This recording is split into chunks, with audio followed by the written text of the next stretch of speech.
Welcome to Shira Audiobook. If you're finding joy in the fanfiction, I'd be thrilled if you could subscribe, like, and share your thoughts in a comment. Heroic Spirit Template in One Piece Part 2. Chapter 6, Nami's Despair.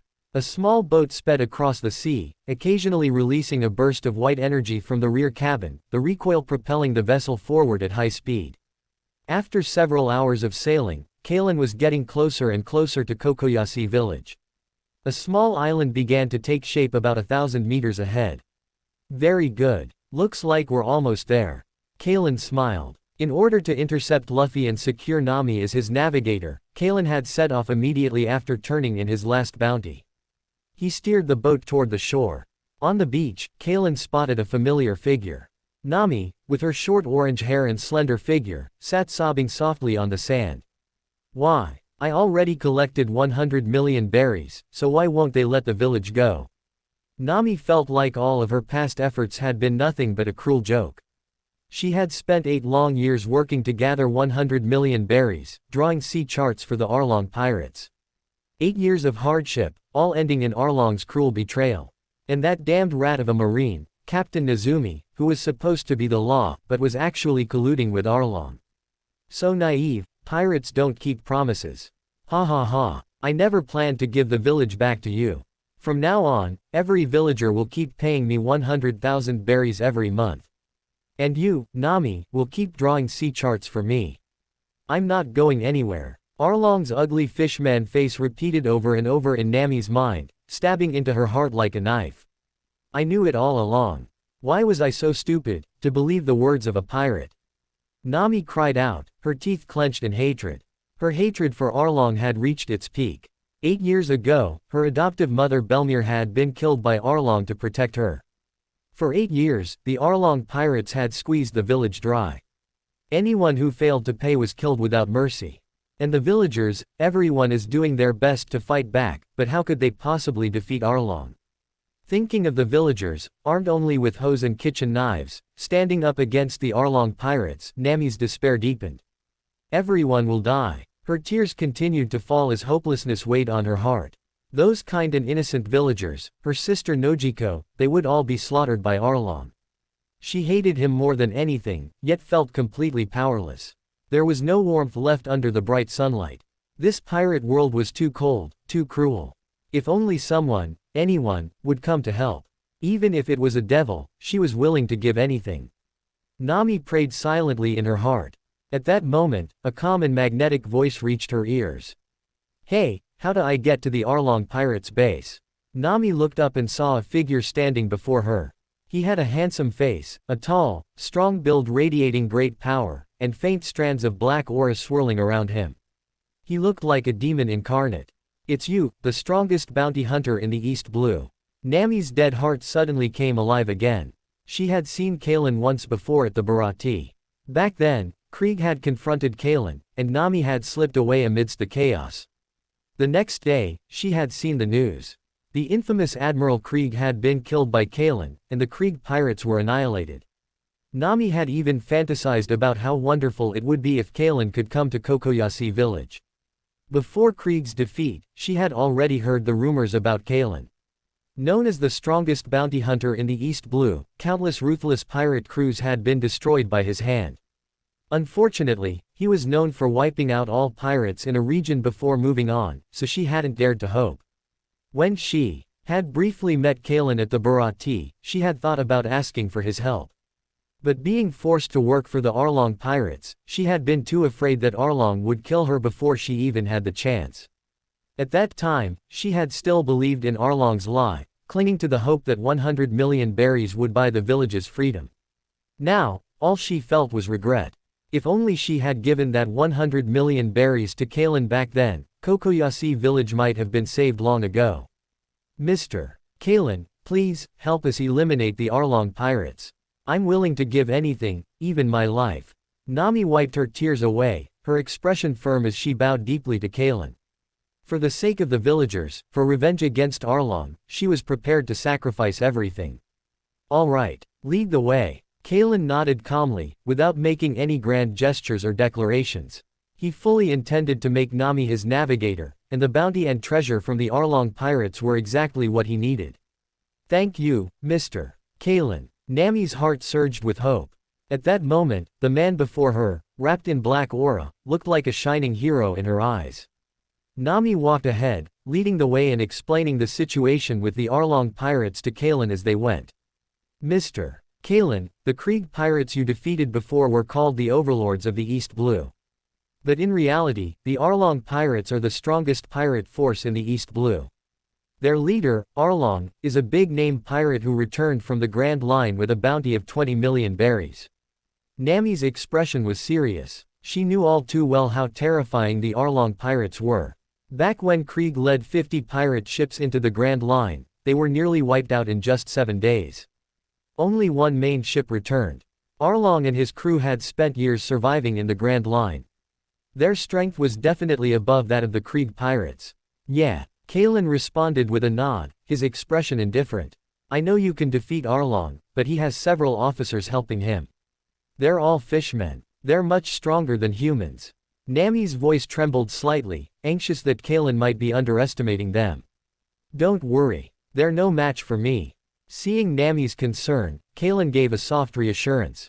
To be honest, he had never taken the Arlong pirates seriously. They were nothing more than thugs who bullied the weak and cowered before the strong. After losing their backing in the Grand Line, they had come to the East Blue just to scrape by. If it were Jinbei, one of the 7 warlords of the sea, Kalen would have considered the fight seriously. But Arlong was nothing more than a waste, just like Krieg, defeated with a single strike. Still, please be careful. Nami, born and raised in the East Blue, had been oppressed by the Arlong pirates since childhood. If you find you can't beat him, please run. Just escape. Nami bit her lower lip as she forced the words out. Her fear of Arlong was deeply rooted. Even though Kalen's reputation was terrifying, she couldn't help but worry. She was prepared for the possibility of failure. "Don't worry so much. To me, the Arlong pirates are nothing but a small problem." Kalen held up 2 fingers, leaving only a tiny gap between them. "They're about this much of a challenge." "That's great, haha." Nami forced a smile, though her anxiety remained. In her mind, Arlong and Kalen were probably evenly matched.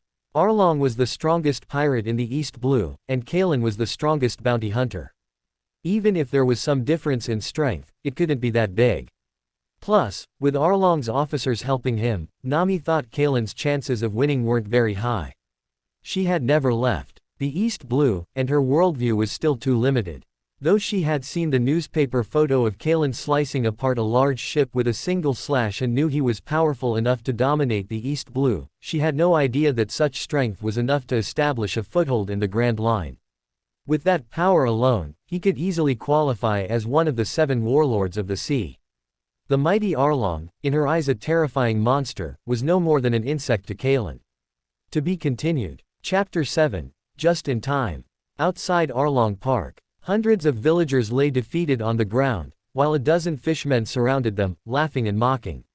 Even though the villagers had known they would lose, they hadn't expected to lose so miserably.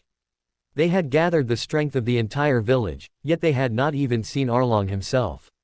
It had taken less than 5 minutes for just one of Arlong's subordinates to defeat them all. The physical strength of fishmen was several times greater than that of ordinary humans. The villagers had no way to resist. Were the Arlong pirates truly invincible? The villagers lay there, eyes dull and filled with despair. Hang these inferior humans from the flagpoles and let them dry to death. Let the rest of the island see what happens to those who dare resist. Karubi's face twisted with cruelty as he gave the order without hesitation. Inside Arlong Park, Captain Nezumi and Arlong were drinking happily on the balcony. Having just received 100 million berries from Nami, the massive sum had put both of them in a good mood. Watching Nami's expression of anger and desperation, neither of them felt the slightest guilt. Instead, they found satisfaction in her suffering. "Arlong, are you planning to destroy another village? If headquarters gets wind of this, it could be troublesome." Looking down at the defeated villagers, Captain Nezumi frowned slightly. Arlong had already destroyed several villages, adding up to nearly 10,000 people. A disappearance of that scale could easily attract attention from higher up in the Marines. "Relax. Your cut will be increased by 20%. After 8 years of cooperation, Arlong had already figured Nezumi out. Human lives meant nothing to him. The only thing Nezumi cared about was money. In that case, happy cooperation. Nezumi nodded in satisfaction, his ugly face looking even more despicable. As long as the money was right, there was no problem. If anyone from above asked questions, they could simply claim that other pirates had raided the village and that the Marines had arrived too late. Wait, that little thief girl is back, and she brought someone with her, that's... Nezumi's eyes widened in shock. It's the strongest bounty hunter. He's here for us. Nezumi's first instinct was to run. He had heard all about Kalen's reputation. Kalen was powerful and ruthless toward evil. Not long ago, Nezumi had even received orders from his superiors to try recruiting Kalen into the Marines. If Kalen discovered his collusion with the Arlong pirates, Nezumi knew he was finished. What are you so afraid of? He's just another rookie from the East Blue. I'm a big-name pirate who returned from the Grand Line. Arlong sneered. He did not believe anyone from the East Blue could be truly strong. In his eyes, the so-called strongest bounty hunter was just another overconfident ant. If he dares meddle in my business, I'll make sure he disappears. But he won't even get past my men. Arlong was confident in the strength of his fishmen. They were elite soldiers brought directly from Fishman Island, with physical abilities far surpassing those of ordinary humans. His 3 officers were all former members of the Sun Pirates, just like him. In Arlong's opinion, any one of them could easily defeat Krieg. That's good. Let's make the so-called strongest bounty hunter vanish right here. Nezumi forced himself to calm down, shifting his attention back to the battlefield below. Ellipsis. Outside Arlong Park. Release the villagers right now. The one standing next to me is the strongest bounty hunter in the East Blue. Nami glared at the fishmen holding the villagers captive, her heart burning with rage. She wished she could kill every last one of the Arlong pirates. But across from them stood more than a dozen tall fishmen, including the 3 officers of the Arlong pirates. On Nami's side, there was only her and Kalen. The difference in numbers was overwhelming. Suppressing her anger, Nami tried to use Kalen's reputation to intimidate the fishmen and rescue the villagers peacefully. Ha ha ha. The strongest bounty hunter in the East Blue. You're scaring us so much. I thought it was one of the 7 warlords of the sea. The fishmen all burst into laughter. Having returned from the Grand Line, they only feared true monsters like the 4 emperors or the warlords of the sea. Nami, stay back. You're no match for these fishmen. The villagers, still lying on the ground, were completely hopeless. Hundreds of them together hadn't been able to stand up to even one fishman. What could Nami and Kalen possibly do? The villagers grew more anxious. They were ready to die but didn't want Nami to throw her life away too. Sir, please take Nami and leave. Don't worry about us. The village guard captain, Genzo, looked desperate as he pleaded with Kalen. The other villagers shared the same thought. Nami had endured 8 years of humiliation to save them. They couldn't bear the thought of her dying here. A kind girl like Nami deserved to live a better life. Only Nami's sister, Nojiko, still held hope in her heart.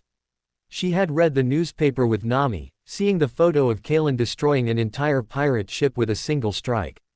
While the Arlong pirates were certainly strong, Nojiko felt they were nowhere near that level of power. Maybe, just maybe, even Arlong was not a match for this man. But the fishmen did not share that fear. They had surrounded Kalen and Nami, with the 3 officers of the Arlong pirates watching Kalen closely. Though they scoffed at Kalen's reputation, their eyes were not blind. They could see the power in his strong body, and the black aura swirling around him made them uneasy. Leave the girl here, and we'll let you go. Karubi spoke first, eyeing Kalen with caution. If possible, he would rather avoid fighting someone like Kalen. Even if they won, they would likely suffer losses. Next to him, the octopus fishman Hachi waved his 6 arms, each holding a sword, cutting a nearby tree into pieces. The smooch fishman Chu opened his mouth wide and fired water bullets, smashing another tree to splinters. The other fishmen stretched their bodies, showing off their fishman karate. Clearly, they were trying to intimidate Kalen. Well, are you scared? Walk away now, and we might let you leave alive. Karubi spoke proudly. This was their signature technique, and they were confident in it. The villagers looked on, stunned, growing even more fearful of the fishmen's strength. Nami's expression changed as she listened. She turned to glance at Kalen nervously, worried he might back down. But she had no intention of blaming him if he chose to leave. This wasn't his fight, after all. Whether he stayed or walked away was his choice. Seeing that Kalen's expression remained unchanged, Nami felt a slight sense of relief. She quietly made up her mind. If they survived this, she would give everything she had to repay Kalen. Actually, I'm not scared at all. It's just that you're far too weak. The fishmen's intimidating display, which terrified the villagers, was nothing but a clown show in Kalen's eyes. Heracles had mastered countless martial arts, transcending the limits of human skill and reaching the realm of the divine. Even though much of that skill was lost in his berserker state, the fighting instinct remained deeply engraved. To Kalen, the fishmen's martial arts were better than the sloppy fighting of the Krieg pirates, but they still looked like children playing at combat. So, you really intend to fight us? Hearing Kalen's calm mockery, Karubi's face grew serious as he confirmed Kalen's intent once more. Kalen did not bother responding with words. Trash like this did not deserve his explanations. Instead, he reached back and slowly removed the massive greatsword from his back, his action alone expressing his answer. The villagers and Nami stared at him with growing worry. But Nojiko's eyes lit up. She remembered the photo in the newspaper. The slash that had destroyed Krieg's flagship was not something these fishmen could withstand. To be continued. Chapter 8. Wiped out. Since you're so determined to die, we'll give you a quick death.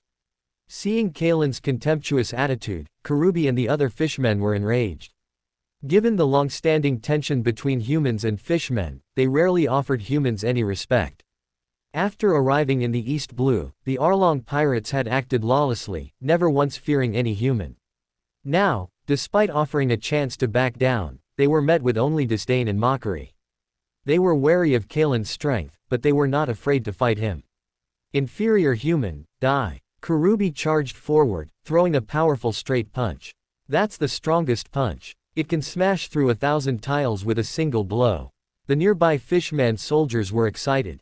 It had been a long time since they had seen Karubi unleash this move. It was the most powerful strike in fishman karate, abandoning fancy techniques to fully capitalize on the raw strength of the fishman body. With their physical strength several times greater than that of humans, this move was devastating when executed by a fishman. The fishman soldiers had witnessed it before. Even pirates with bounties of 8 million berries had died from this punch, their internal organs shattered, blood pouring from every orifice. As Karubi's fist swung forward, Nami, standing beside Kalen, felt the intense force carried by the strike. Her pupils contracted as she instinctively wanted to dodge, but the overwhelming pressure of the punch rooted her to the spot. She looked at Kalen nervously, unsure how he would handle it. Facing this fierce attack, Kalen did not dodge. He simply curled his lips, held the greatsword in his right hand, and calmly raised his left fist. You're too arrogant. Seeing Kalen's casual response, Karubi's fury spiked. The blood rushing to his head made his punch even stronger. He wanted Kalen to understand the true power of fishmen and how tough their bodies were. Karubi had already imagined the scene of Kalen's arm shattering under his blow. A cruel smile crept onto his face. The two fists collided. In an instant, a cloud of blood mist exploded. A severed forearm turned into shredded flesh, with fragments of bone flying through the air. A tall figure was sent hurtling backward, crashing into two other fishmen and knocking them to the ground. Karubi, who now lay slumped on top of his companions, had lost all trace of his earlier cruelty. His face filled with horror as he stared at Kalen, trembling, unable to utter a word. The arm that had been destroyed was not Kalen's. It was Karubi's own. The moment their fists met, Karubi felt as though he had punched a mountain made of diamond. It was incomparably hard, with an overwhelming force behind it. In just one strike, Karubi's so-called invincible body was crushed. His arm exploded, and his entire body was left incapacitated. He could do nothing but lie there, barely able to breathe. How is this possible? Karubi was taken out instantly. The surrounding fishmen, who had been eagerly waiting to see Karubi dominate the fight, were stunned. They could not believe what they had just witnessed. Karubi was the top officer of the Arlong pirates, second only to Arlong himself. His specialty was fishman karate, and he was feared for it. Yet now, using his strongest technique at full power, he had been crippled by a single punch from Kalen. The sight terrified the fishmen. Kalen, who had taken Karubi's strongest punch head-on, had not even taken a single step back. The only blood on him was from Karubi. Nami and the villagers were all frozen in shock. Their minds were full of disbelief. The enemy they thought was invincible had been crushed so easily. It felt unreal. Even Nojiko, who had believed in Kalen's strength from the beginning, was stunned. She had thought Kalen would rely on his swordsmanship to deal with the enemy. She never imagined that he could defeat Karubi with just a punch. After the initial shock came relief. With power like this, Kalen could definitely defeat the Arlong pirates. So this is the power of a fishman. How weak. How pathetic. Kalen clenched his left fist, calmly feeling the force behind Karubi's strike. It was decent. About on par with Krieg. But to challenge him with that level of strength was laughable. Kalen's synchronization was with Heracles, the Heracles of Greek mythology. Even with only 37% synchronization, still far from full power, he already possessed strength comparable to a Marine vice admiral. For someone like Karubi, defeating him was effortless. Kalen looked at the remaining fishmen and stepped forward, his greatsword in hand. He hadn't come here just to deal with Karubi. At this moment, Kalen looked like a demon risen from hell, the oppressive aura around him making the fishmen tremble with fear. The same fishmen who had acted so viciously in Kokoyashi village were now visibly shaking under Kalen's pressure. Kalen raised his greatsword, but instead of cutting down with the blade, he used the flat of the sword to strike. He still intended to collect their bounties, so there was no need to make things too messy. Each swing of the sword landed squarely on a fishman's head. Kalen controlled his strength carefully. The flat of the blade was enough to crush their skulls without making too much of a mess. Naturally, the fishmen did not just sit and wait for death. Some tried to fight back, using their numbers in an attempt to overwhelm him. But it was useless. They attacked with fishman karate. However, compared to Karubi's already inadequate skills, their techniques were even weaker. How could they possibly hurt Kalen? One by one, Kalen knocked them out with ease, like putting babies to sleep. Chu, the smooch fishman, fired high-pressure water bullets at Kalen. It was the same attack he had used to blast apart trees earlier. Kalen simply blocked with his greatsword. The water bullets had no effect on the massive blade. Not even a tremor. Calmly, Kalen stepped forward and knocked Chu out with one clean strike. Hachi, with his 6 arms and 6 swords, spun into action, creating an airtight wall of blades. Kalen responded with the back of his sword once again.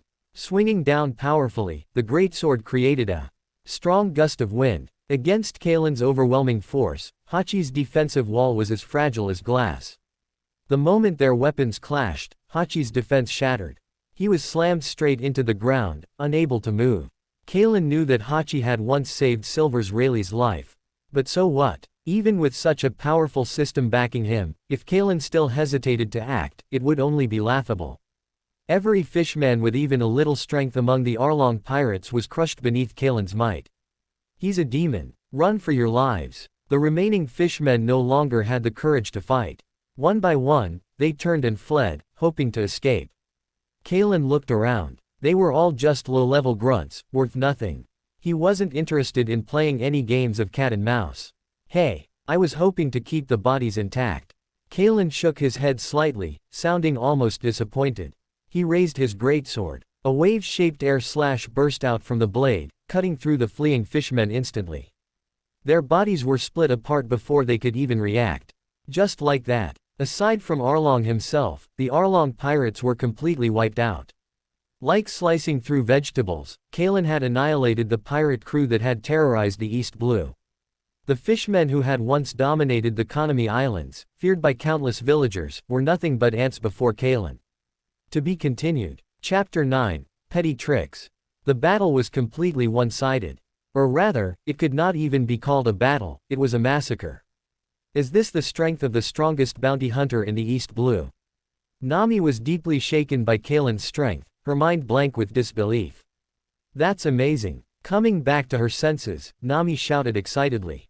Kalen's godlike and devilish figure was firmly etched into the hearts of everyone present. To them, he was a hero. None of the villagers feared Kalen's killing. Because the ones he had killed were the pirates who had oppressed them for so long, and it was Kalen who had pulled them back from the edge of death. What they felt was only gratitude for Kalen and awe of his strength.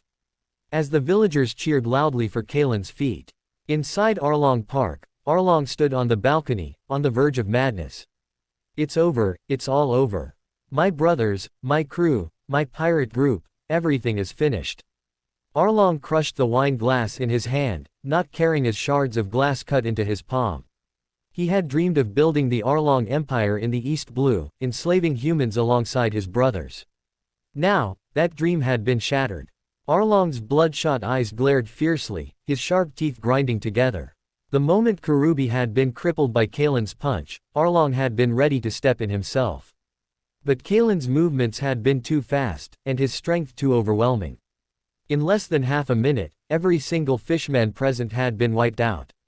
Before Arlong could even make a move, his pirate crew had ceased to exist. Just moments earlier, he had been bragging confidently to Captain Nezumi, convinced that his men alone would be enough to deal with Kalen. Now, his men were all dead, and Arlong stood alone, a captain without a crew. The terror that Kalen brought to him felt exactly like the nightmare of the Grand Line all over again. The Kalen he now faced was not some rookie bounty hunter from the East Blue. He was like a terrifying warlord of the sea. I'll kill him, I'll kill him, I'll kill him, Arlong shouted incoherently, consumed by rage and madness. Those fishmen were not just his subordinates. They were his friends, his family. They had once sailed together as members of the Sun Pirates, sharing life and death for more than a decade. Their bond ran deep. Now, all of them were gone. No matter how strong Kalen was, Arlong would make him pay. Beside him, Captain Nezumi trembled uncontrollably. At this moment, he fully understood why the Navy had placed so much importance on recruiting Kalen. Nezumi had encountered monsters like this before.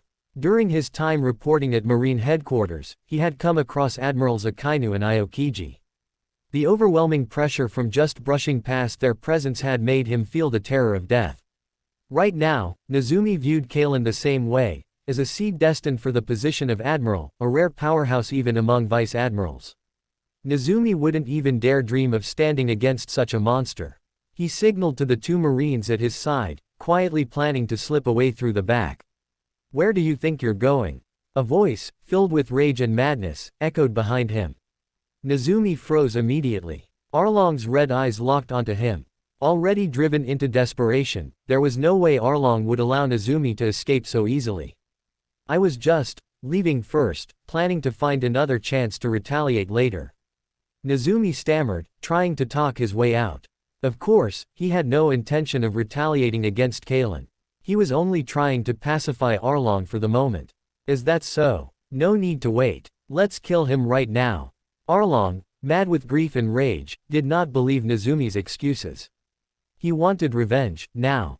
He knew full well that he could not defeat Kalen. But he could still use Nezumi as leverage. It didn't matter how famous Kalen was, or how corrupt Nezumi had been. If Kalen killed a Marine officer in public, his relationship with the Navy would immediately freeze. Arlong was sure that once word spread, the Navy would abandon any plans of recruiting Kalen. They might even place a bounty on him. Not to mention, Arlong was a former member of the Sun Pirates and had ties with Jinbei, one of the 7 warlords of the sea. If Jinbei learned that Kalen had wiped out the Arlong pirates and killed one of his old crewmates, there was a high chance Jinbei would personally go after him. The thought of Kalen being hunted down made Arlong let out a low, sinister laugh. He threw the 2 Marines off the balcony, then jumped down himself, carrying Nezumi under one arm. With his enhanced instincts and battle sense, Kalen immediately detected the movement overhead. Looking up, he saw 4 figures falling toward him from the sky. Kalen instantly understood Arlong's plan. But if Arlong thought such a cheap trick could trap him, he was severely underestimating him. Without hesitation, Kalen swung his greatsword, releasing 2 powerful air slashes at the descending group. One slash struck the 2 Marines, turning them into a mist of blood. The other slash hit Nezumi and sliced off half of Arlong's body along with him. The remains of Nezumi and the Marines merged into the bloody mist drifting through the air, while Arlong, barely alive, continued to fall. Arlong's scheme had been crushed before it could even begin. The surrounding villagers had been wondering why Kalen had suddenly swung his sword into the sky. But then they saw the thick cloud of blood mist above. As Arlong crashed into the ground, he kicked up a cloud of dust. Half of his body was gone, only his head remaining intact. Blood spilled from Arlong's mouth as he stared wide-eyed. "Hey!" Kalen walked up to Arlong, his tone full of mocking disdain. Staring into Kalen's eyes, Arlong let out one final breath. He died with his eyes open, filled with regret and fear. In the end, Arlong finally recognized the true horror of Kalen. Not only was he unbelievably strong, but he was also dangerously intelligent. Arlong could not understand why such a monster existed in the East Blue. This was the kind of being that should only appear in the New World. This is Arlong. Thank goodness. Arlong is dead too. Even with half of his body missing and his face covered in blood and dust, the villagers immediately recognized Arlong. The crowd erupted. The Arlong pirates, who had terrorized Kokoyashi village for 8 long years, were completely wiped out. Arlong, the once invincible tyrant who had enslaved them, was now just a corpse lying broken on the ground. 2 air slashes had ended him before he could even properly appear on the battlefield. Such overwhelming strength was both terrifying and awe-inspiring. After a brief moment of stunned silence, the villagers burst into loud cheers. Long live the strongest bounty hunter in the East Blue. Long live Kalen. The shouts of the villagers echoed through Arlong Park like thunder. Although the sight of the blood mist overhead was unsettling, Nami could only chalk it up to the fishman's unique physique and heavy bleeding. She looked at Arlong's lifeless body, tears welling up in her eyes. The hatred she had carried for so many years, the grief for her adoptive mother Belmir, and all the pain she had endured were finally released. "Thank you, Kalen." Nami threw her arms around Kalen, holding him tightly. She was willing to give everything to the man who had saved her and her people. Kalen remained silent, simply reaching out to gently soothe Nami's emotions. To be continued. Chapter 10. Wind Rider. At night, Kokoyashi village held a grand celebration for the defeat of the Arlong pirates. To honor their hero, the villagers brought out the best ingredients from their homes and carefully prepared delicious food. At the bonfire party, the villagers presented their finest dishes to Kalen. They sang and danced around the bonfire, their faces filled with joy and excitement. For 8 long years under the oppression of the Arlong pirates, the villagers had lived in fear and despair. Now that their tormentors were gone, they fully released their emotions, dancing passionately in tribute to the hero who saved them, Kalen Alaric. As he enjoyed the delicious food, Kalen quietly watched the villagers' celebration. "This is the atmosphere I prefer." Watching the villagers singing and dancing, a sense of accomplishment welled up in Kalen's heart. In the 6 months since arriving in this world, he had been either hunting pirates or traveling to hunt pirates. He had seen too much cruelty and bloodshed, the cold reality of survival in this lawless sea. Compared to witnessing pirates running wild, he would much rather see these innocent villagers smile freely. Before he realized it, Kalen had cleared every dish set before him. Although the food was not as exquisite as the meals at the Barati, it carried a special flavor of warmth and sincerity. "Kalen, thank you." Nami, who had been quietly watching him from a distance, approached with a plate of barbecue and set it in front of him. Kalen was a little surprised. He had been planning to go find Nami, but she came over first. "The Arlong pirates are gone. What are your plans for the future?"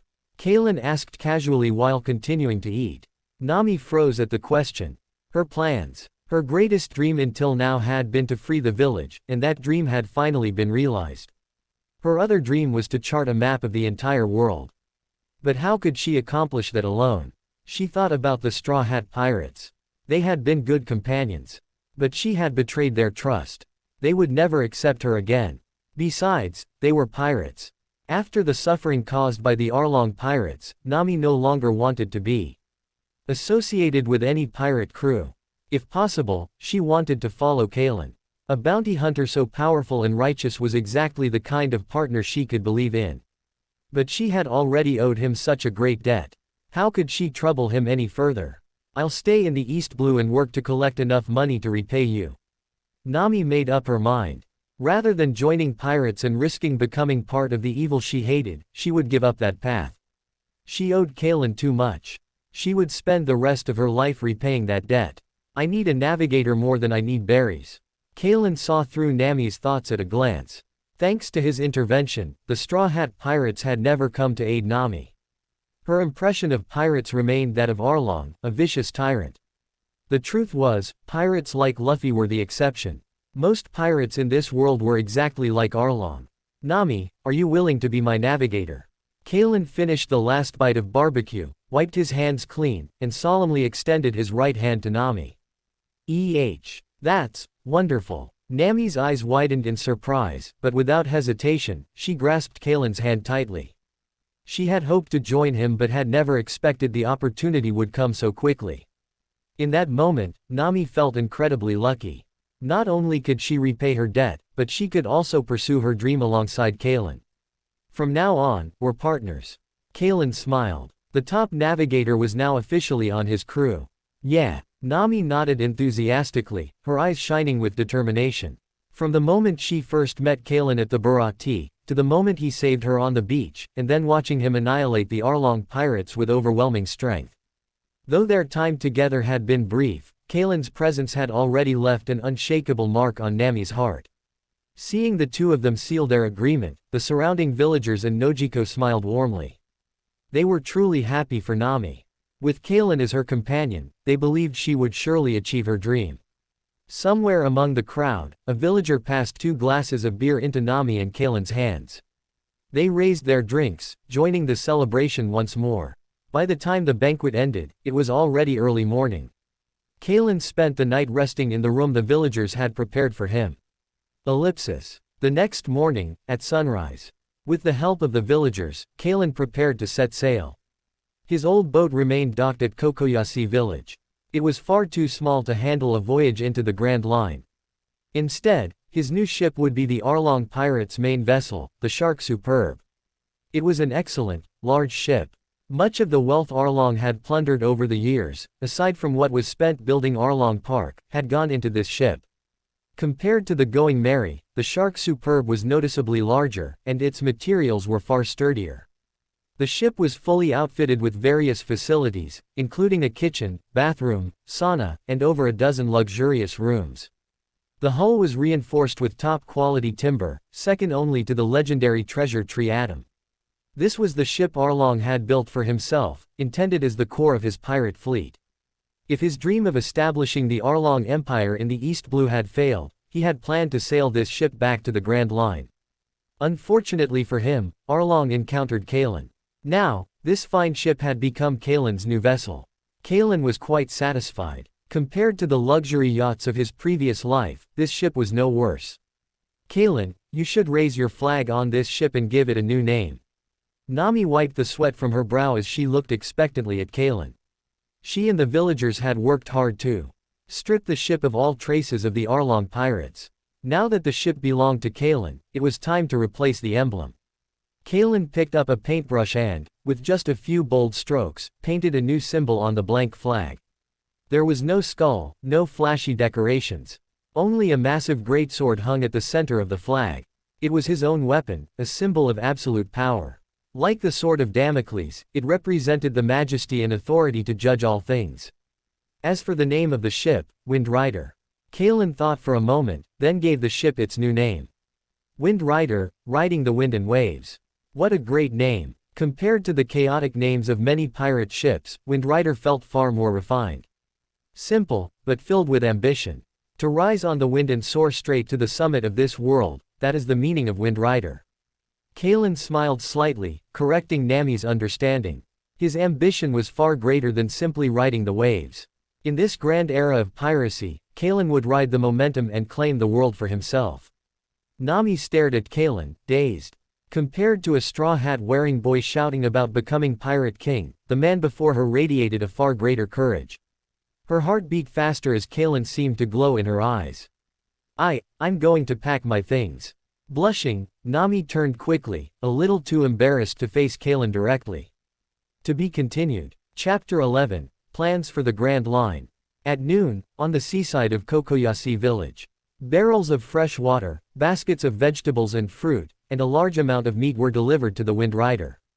The villagers were extremely enthusiastic, even wanting to give their homes to Kalen. Enough, there's no room for more. Seeing that the storage room was already full, Kalen stopped the overly eager villagers. The captured fish men with bounties were already lying unconscious in the cabin. There were also piles of treasure and berries stored inside the Windrider's hold.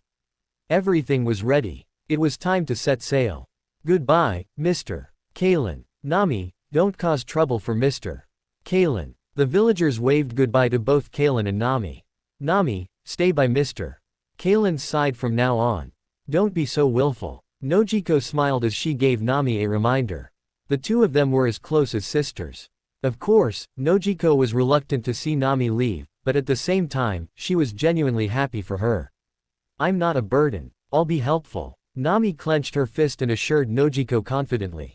It's just a shame that I won't be able to see Belmare's orange trees. Nami's mood dropped. Those orange trees were the legacy left behind by her adoptive mother, Belmere. As long as she was with the orange trees, it felt like Belmere was still by her side. That's not necessarily true. Nojiko winked at Nami with a playful smile before turning away. With such a good captain, Nami really had nothing to worry about. Huh. Nami was momentarily confused. Come on, Nami, it's time to go. Kalen's voice came from behind. He was already standing on the deck of the ship. Nami didn't have time to think about it any further. She quickly ran aboard the Windrider. As soon as she stepped onto the ship, Nami noticed two vibrant orange trees swaying on the deck. Thank you, Kalen. You're amazing. Nami threw her arms around Kalen, her excitement overflowing. It turned out that her captain was such a considerate person. What should she do if she starts liking him even more? Alright, let's hurry up and set sail. Nami's soft body pressed against Kalen as her short orange hair brushed against his face. Kalen helplessly pushed her away. Seducing him like this was asking for trouble. Yes, Captain. Nami gave him a crisp salute. Just as she was about to start the ship, she paused. Kalen, where are we heading? Destination: Logatown, full speed ahead. Kalen pointed toward their next course. Nami immediately turned the helm. With Nami's superb navigation skills, the Windrider began its journey toward Logatown. Ellipsis. While Nami focused on steering, Kalen entered the treasure room, where the loot from the Arlong pirates was stored.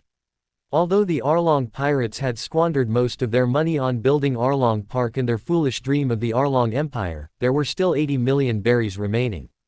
The total bounties of the Arlong pirates added up to nearly 45 million berries. There were also the 100 million berries that Nami had handed over.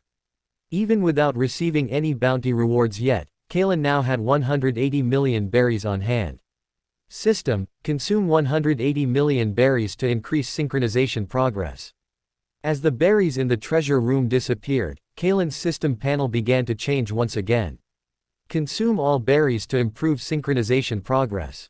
The system panel flickered for a moment before updating. Host: Kalen Alaric. Template: Berserker class Heracles. Synchronization progress: 50.5%. Berries: 3 million. Strength: B. Durability: B. Agility: B. Magic: B. Luck: A. Noble Phantasm: A. Personal skills: Battle Continuation: B. Mind's Eye: Fake: B. Valor: A. Divinity: A. Madness Enhancement: B. Noble Phantasms: God Hand: The 12 Labors: B. 9 Lives: Shooting the 100 Heads: CA. Ellipsis. A tremendous force surged into his body, instantly enhancing all of Kalen's attributes. He nodded with satisfaction. Every one of his physical stats had risen from B to B. Don't underestimate the small addition of a plus sign. B represented an exceptional level, effectively doubling the attribute's power. At this point, Kalen's strength, speed, endurance, and magic power had all doubled, making his combat abilities even more overwhelming. With my current strength, no one in the first half of the Grand Line can compare to me. The increase in power was within Kalen's expectations. However, the change in synchronization progress made him frown slightly. The progress hadn't reached the expected 55%, stopping instead at 50.5%. After reaching 50%, does it really take 100 million berries to increase synchronization by just 1%? Kalen thought it over and found this result acceptable. Once they entered the Grand Line, pirates would be everywhere. In the weak seas of the East Blue, there were only a handful of pirates with bounties in the tens of millions. The rest were small fry with bounties of 1 million or less. Kalen had spent a lot of time and effort capturing those pirates, but the bounty earnings weren't much. The Grand Line was different. It was a paradise for pirates. Any pirate group with even the slightest ambition was there. Pirates with bounties of 10 or 20 million were as common as crucian carp crossing the river. They were countless. Just by defeating any pirate crew, he could easily obtain 50 million berries. Figures like Arlong and Don Krieg were considered lower tier in the Grand Line, nowhere near the top. There were also the 7 warlords of the sea. Despite their relatively low bounties, their strength was undeniable, and they often commanded large crews. Although it wasn't possible to claim bounty rewards for capturing them, fighting such opponents could still improve his synchronization progress. Compared to hunting ordinary pirates, the cost-effectiveness of targeting the 7 warlords was much higher. The only issue is that I still don't have hockey. Kalen couldn't help but feel frustrated. In the East Blue, there was no opportunity to learn hockey. The reason he was able to push his swordsmanship to the level of a swordsman was entirely thanks to the Heracles template. Even in the first half of the Grand Line, hockey was something only true elites possessed. It wasn't until the New World that hockey became widespread. Without hockey, facing Logia-type devil fruit users would put him at a serious disadvantage. No matter how powerful his physical attacks were, they would be completely ineffective. Likewise, Logia users couldn't hurt him either, but it would be a deadlock. Still, Kalen had a plan. Crocodile, who ruled over Alabasta, would make a good teacher. Of course, compared to someone like Kaido, Crocodile was far from the top. Kaido was a top-tier monster, capable of knocking out Conqueror's hockey users with a single swing, or awakening the Nika fruit wielder with 2 strikes. At Kalen's current level, there was no way he could handle Kaido's brutal, training methods. He hadn't even set foot on the path of hockey yet, let alone reach the level where he could learn Kaido's advanced techniques. Crocodile, however, was just right. With his moderate-level armament and observation hockey, he could still serve as an effective mentor. Kalen could already imagine the scene of himself awakening both types of hockey under Crocodile's guidance. The Grand Line, I'm looking forward to it more and more. Kalen's blood was boiling with excitement. The East Blue was just the starting point of the pirate world. The Grand Line was where the real adventure began. It was far too dull to keep hunting small-time pirates with measly million berry bounties. He wanted to charge into the Grand Line and fight against the true powerhouses. To be continued. Chapter 12, He's a Hero. A few days later, the strongest bounty hunter in the East Blue struck again. Eliminated the Arlong pirates and liberated the Konami Islands. Another explosive headline appeared in the East Blue newspapers. It's only been a few days, and he already wiped out the Arlong pirates. The remaining pirates in the East Blue could hardly believe it. Don Krieg had just been killed a few days ago, and now the Arlong pirates were destroyed as well. This was the Arlong pirates, a powerful crew that had returned from the Grand Line. Compared to the local tyrant Don Krieg, the Arlong pirates were much stronger. Yet in less than a week, the 2 strongest pirate groups in the East Blue had been eliminated by Kalen. They really wanted to ask Kalen, don't you need to rest? Are we pirates really so worthy of your attention? The few remaining pirates in the East Blue were now living in fear, not daring to loot openly. For a time, the entire East Blue fell into silence. Days passed without a single report of pirate attacks. Ellipsis. What? The Arlong pirates were destroyed.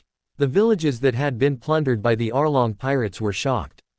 The Arlong pirates' headquarters was located in Kokoyasi village, but their activities were not limited to that area.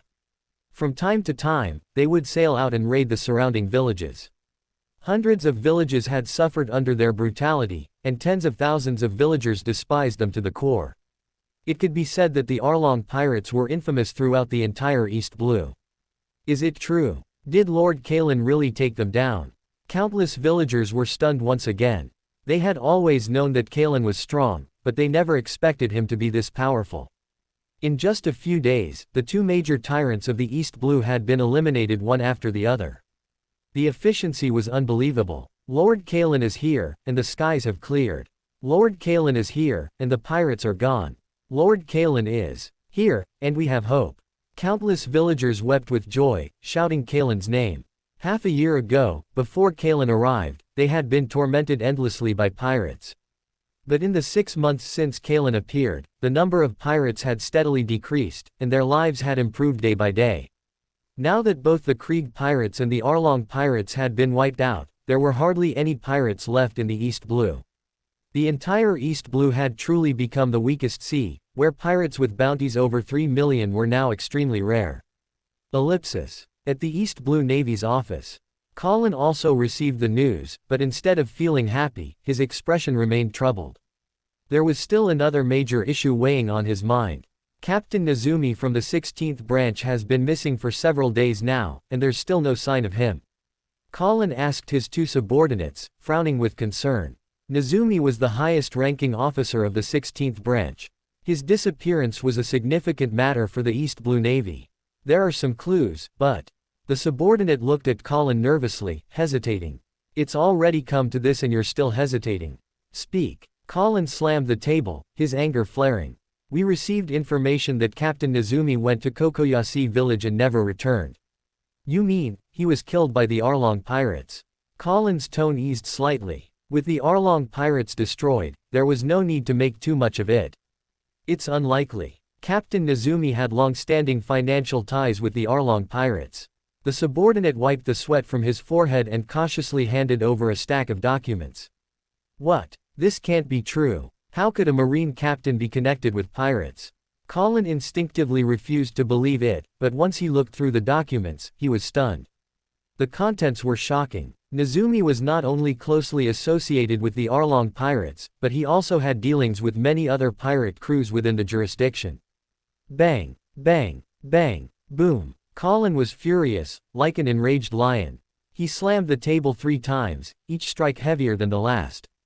On the 3rd strike, the table couldn't withstand the force and shattered into pieces. The day Nezumi went to meet the Arlong pirates, Kalen was there too. The 2 subordinates gritted their teeth as they reported.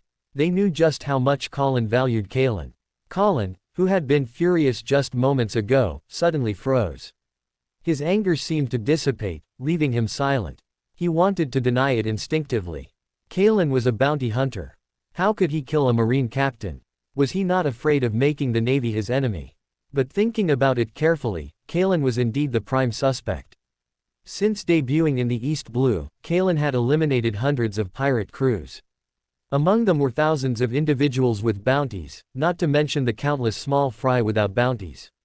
Would someone like him really be afraid of the Navy? The Arlong pirates were connected to Jinbei, the Knight of the Sea and one of the 7 warlords of the sea. Even the Navy had to show them some respect and had never dared to wipe out the Arlong pirates. But Kalen had shown no hesitation, killing them without a second thought and completely annihilating the crew.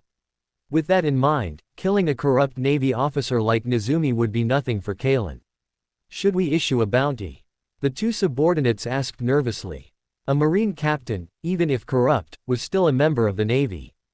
Being killed by an outsider crossed a line the Navy could not allow. But honestly, they didn't want to become enemies with Kalen either. He was the hero of the entire East Blue. If they put a bounty on him, the whole sea would erupt in chaos. Not to mention, Kalen's strength was terrifying. Even if the entire East Blue Navy joined forces, they might not be able to stop him. What kind of bounty are we talking about? Do you think this is something a human could handle? The usually refined Colin couldn't help but curse. He was certain that if the Navy really put a bounty on Kalen, the man wouldn't hesitate to hunt down Marines as easily as he hunted pirates. Colin clearly understood Kalen's terrifying potential. If they forced him into becoming the Navy's enemy, he might awaken Conqueror's Haki and establish a 5-emperor balance in the New World. Just thinking about that possibility made Colin shudder. If the man who had been slaughtering pirates like chickens turned to slaughtering Marines instead, it would be the Navy's worst nightmare. All of this would happen simply because they executed the wrong judgment over the death of a corrupt officer. The wave of public opinion would crush the Navy's reputation beyond repair. Kalen did not kill Captain Nezumi. Captain Nezumi was killed by the Arlong pirates. Kalen remains the hero of the East Blue. Without the slightest hesitation, Colin chose to clear Kalen of any suspicion. He would not allow this incident to drive Kalen into making an enemy of the Navy. The 2 subordinates were completely stunned. They couldn't understand how things had turned out like this. What are you two standing around for? Spread the word immediately. Colin needed to control the narrative as soon as possible. No one could be allowed to use this as leverage against Kalen. Yes, sir. We'll take care of it right away. The two subordinates responded quickly. Do you know where Kalen is headed? Just as they were about to leave, Colin stopped them again. He's on his way to Logatown, probably to claim the bounty. The subordinates had already received this information. Good. I will personally meet with him and clear up any doubts he may have. Colin waved them off, then sat back down, deep in thought, carefully planning how to approach Kalen. To be continued. Chapter 13. Buggy the Clown. At noon, on the Wind Rider, Kalen and Nami were on the deck, enjoying lunch under the warm breeze and sunlight. Suddenly, a news coup flew across the sky. Nami took out a berry and bought a newspaper from the seagull. She glanced at the front page and couldn't help but scream. Hey, the newspaper says that Captain Nezumi was killed by Arlong. But I didn't see that happen at the time. Nami was very puzzled. She clearly remembered the Marine captain who had worked with Arlong to cheat her out of her money. She hadn't seen his body at Arlong Park and had assumed he had escaped.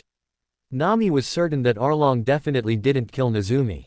Of course you didn't see it. I'm the one who killed Nezumi. Kalen had no reason to hide the truth from Nami. After Kalen's reminder, Nami recalled the details of that day. Only Arlong had fallen from the sky, but Kalen had swung his swords twice. There had been a large amount of blood mist in the air. At the time, she had simply assumed it was because of Arlong's special physique and his high endurance. But thinking about it now, that blood mist must have come from Nezumi, who had been cut to pieces. Luckily, the Navy doesn't know it was you. Otherwise, we'd be in serious trouble. Right now, they're still calling you a hero. Nami patted her chest in relief, thankful for their narrow escape from disaster. But don't they already know? Kalen pointed to the newspaper in Nami's hand. If the Navy really didn't know, why would they pin Nezumi's death on Arlong and use it to boost the reputation of a dead pirate? Kalen had not killed Nezumi in public, which left the Navy room to handle the situation. But they're still promoting you as a hero. Nami was confused. In this kind of situation, shouldn't they have started hunting him down? Nami, are you afraid of me? Kalen did not answer directly but asked her a question instead. No. Nami shook her head. How could she be afraid? Kalen was her hero. But the Navy is afraid. Kalen stopped speaking and continued eating. Nami looked at Kalen, at a loss for words. Who am I following? Nami had known that Kalen was strong. He had easily wiped out the entire Arlong pirates. But she hadn't expected him to be so powerful that even the Navy didn't dare to make him an enemy. In that moment, an overwhelming sense of security filled Nami's heart. She looked at Kalen, her eyes practically sparkling. Ellipsis. Boss Buggy, are we really going out to loot? Vice Captain Moji had a bitter expression as he held up the newspaper. He felt genuine fear toward Kalen's strength. Buggy, if you want to die, don't drag me into it. Alvida had no intention of going out. If they ran into Kalen, they wouldn't be able to handle it. Relax, Kalen is just one man. There's no way our luck could be that bad. Buggy was full of confidence. Things like that didn't just happen by coincidence. We won't steal too much. We'll stop once we've got enough to buy a decent ship. Obviously, Buggy was also afraid of Kalen. But after the battle with the Straw Hat Pirates, their ship had been damaged, and they were in urgent need of a replacement. Boss Buggy, I don't think you need to be so worried. The strategist, Kabaji, spoke up, immediately drawing everyone's attention. You're a splitting human. Kalen's swordsmanship and physical attacks are useless against you. That's right. I'm not afraid of him. The usually timid Buggy suddenly stood up with confidence. This was the strongest bounty hunter in the East Blue, but now was the time for Buggy the Clown to shine. The era of Buggy the Clown is coming. Captain, there's a good ship over there. One of the crew interrupted Buggy's fantasy. Buggy glared at him, then turned his gaze toward the ship flying a giant sword emblem on its flag. What a fine ship, what a fine ship. I want it. With just one look, Buggy couldn't take his eyes off it. He was practically drooling. The solid hull, the towering mast, the brand new sails. This ship's configuration would be considered excellent even in the Grand Line. In the East Blue, it stood out like a jewel. It was simply his dream ship. Buggy announced that this would be the first step toward building his Joker empire. Boss Buggy, don't you think this might be trouble? Cabbagee was a bit concerned. With such a good ship, the people on board must be quite capable. The logo on the flag looks like that person's weapon. Alvida stared at the giant sword emblem and recalled the weapon she had seen in the newspaper.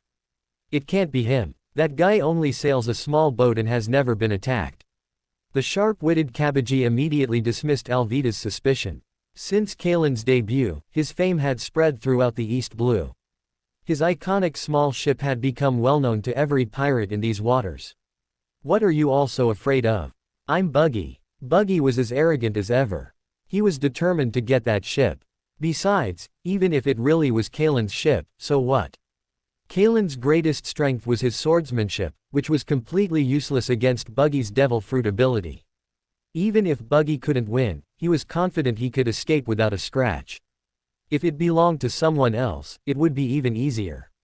Almost all the big-name pirates in the East Blue had already been taken down by Kalen.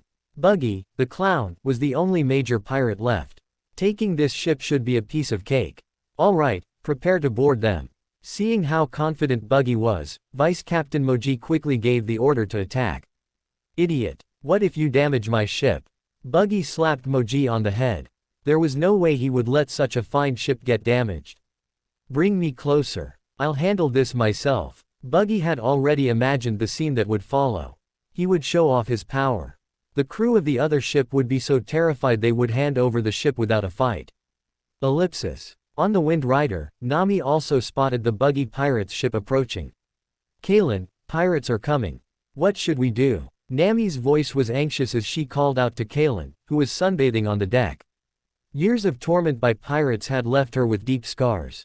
Seeing a pirate ship approaching instinctively made her panic. Don't worry. They're just kind-hearted people coming to deliver bounty money. Kalen remained calm, even a little amused. Where had this group of foolish pirates come from, daring to attack him head-on? Were they trying to help him solve his money shortage? Yeah, there's no way they could be your opponent. Hearing Kalen's words, Nami immediately relaxed.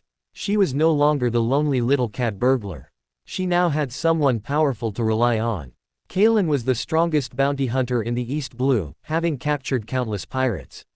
He was the man who had defeated the two top pirate crews in the East Blue within a single week. Both Arlong and Don Krieg, considered the strongest pirates in the East Blue, had been effortlessly defeated by Kalen. No one else in these waters could threaten him. So what was there to be afraid of? If anything, it was the pirates on the other side who should be afraid. Nami quickly adjusted her mindset and even became curious. She wondered which unlucky pirate had the nerve to challenge the King of Hell. Nami was already looking forward to the scene that was about to unfold. The clueless pirates would surely be terrified once they realized it was Kalen. To be continued. Chapter 14, A Good Beating.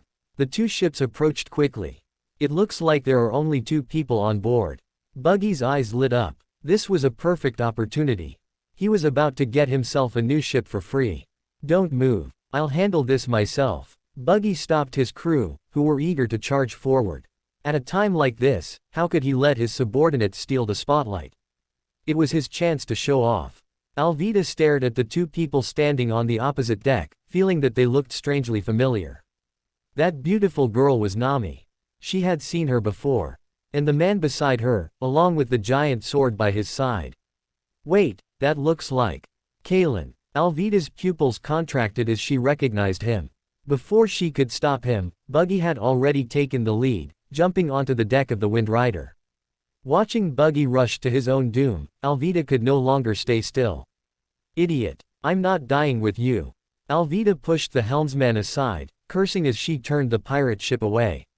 Our captain isn't afraid of him, so why are we running? Vice Captain Moji was displeased with Alvida's actions. He still wanted to watch Buggy fight. Fool. Even if Kalen can't kill Buggy, he can still kill us. Alvida shouted while steering the ship farther away. Buggy had the powers of the chop-chop fruit, but the rest of them did not. One swing from Kalen could slaughter everyone else on the ship. Cabbagee helped Alvida steer. What he had said to Buggy earlier was just flattery. If they really encountered Kalen, the only option was to run. Ellipsis. On the deck of the Wind Rider. Ha ha. Be afraid. I am Captain Buggy, with a bounty of 15 million berries. As soon as he landed on the ship, Buggy stood with his hands on his waist, laughing wildly. The exaggerated clown makeup on his face trembled with excitement, showing the look of a villain who thought he had succeeded. He widened his eyes, eager to see the terrified expressions of the two people before him. Unfortunately, there was no such expression. Kalen and Nami simply watched his performance as if they were watching a clown show. The moment Nami saw it was Buggy, she completely relaxed. A week ago, she had witnessed Luffy and his crew fighting Buggy. Compared to Kalen, that scene had been pathetic. It's you, little thief. Looks like I'll get my revenge today. Buggy immediately recognized Nami as the thief who had stolen his treasure before. Hey, come on, hit me if you can. Nami stuck out her tongue at Buggy, hiding behind Kalen. After spending a few days together, she had become familiar with Kalen and was no longer reserved, showing her lively side.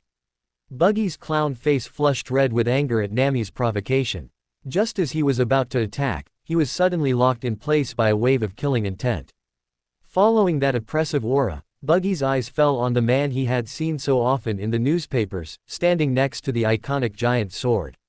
You're Kalen. Why are you here? Buggy's eyes widened, his voice trembling as it echoed across the sea. How unlucky could he be to run into this monster?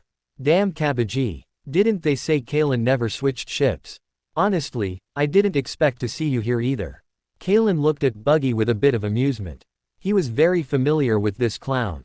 If he remembered correctly, Buggy had already been beaten down by Luffy. How did he still have the courage to cause trouble? Kalen raised his giant sword, ready to give Buggy a proper greeting. Don't get cocky. I'm not afraid of you. I ate the chop fruit. Your swordsmanship is useless against me. Buggy stiffened his neck, forcing out tough words. Kalen didn't bother arguing. He simply swung the giant sword, unleashing a gust of wind. A crescent-shaped slash shot straight toward Buggy. Damn, that's powerful. Buggy's expression shifted instantly. He had once sailed with the Roger pirates and had seen monsters from the New World. The oppressive aura from this sword slash was not something that belonged to the East Blue. It was the kind of power that could dominate the Grand Line or even earn a place in the New World. In an instant, Buggy's body split into pieces, perfectly dodging the slash. The sword energy struck the sea, carving a massive crack through the water, sending waves crashing violently. Buggy's body quickly reassembled, completely unharmed. So, he really does have some ability. Kalen was not surprised. The power of the chop fruit truly was formidable. Not only could it nullify slashes, but even Dracul Mahawk's Yuru couldn't harm Buggy. Mahawk had cut Buggy into pieces, but he had reassembled unharmed. It was expected that Kalen's swordsmanship alone wouldn't be enough to deal with him.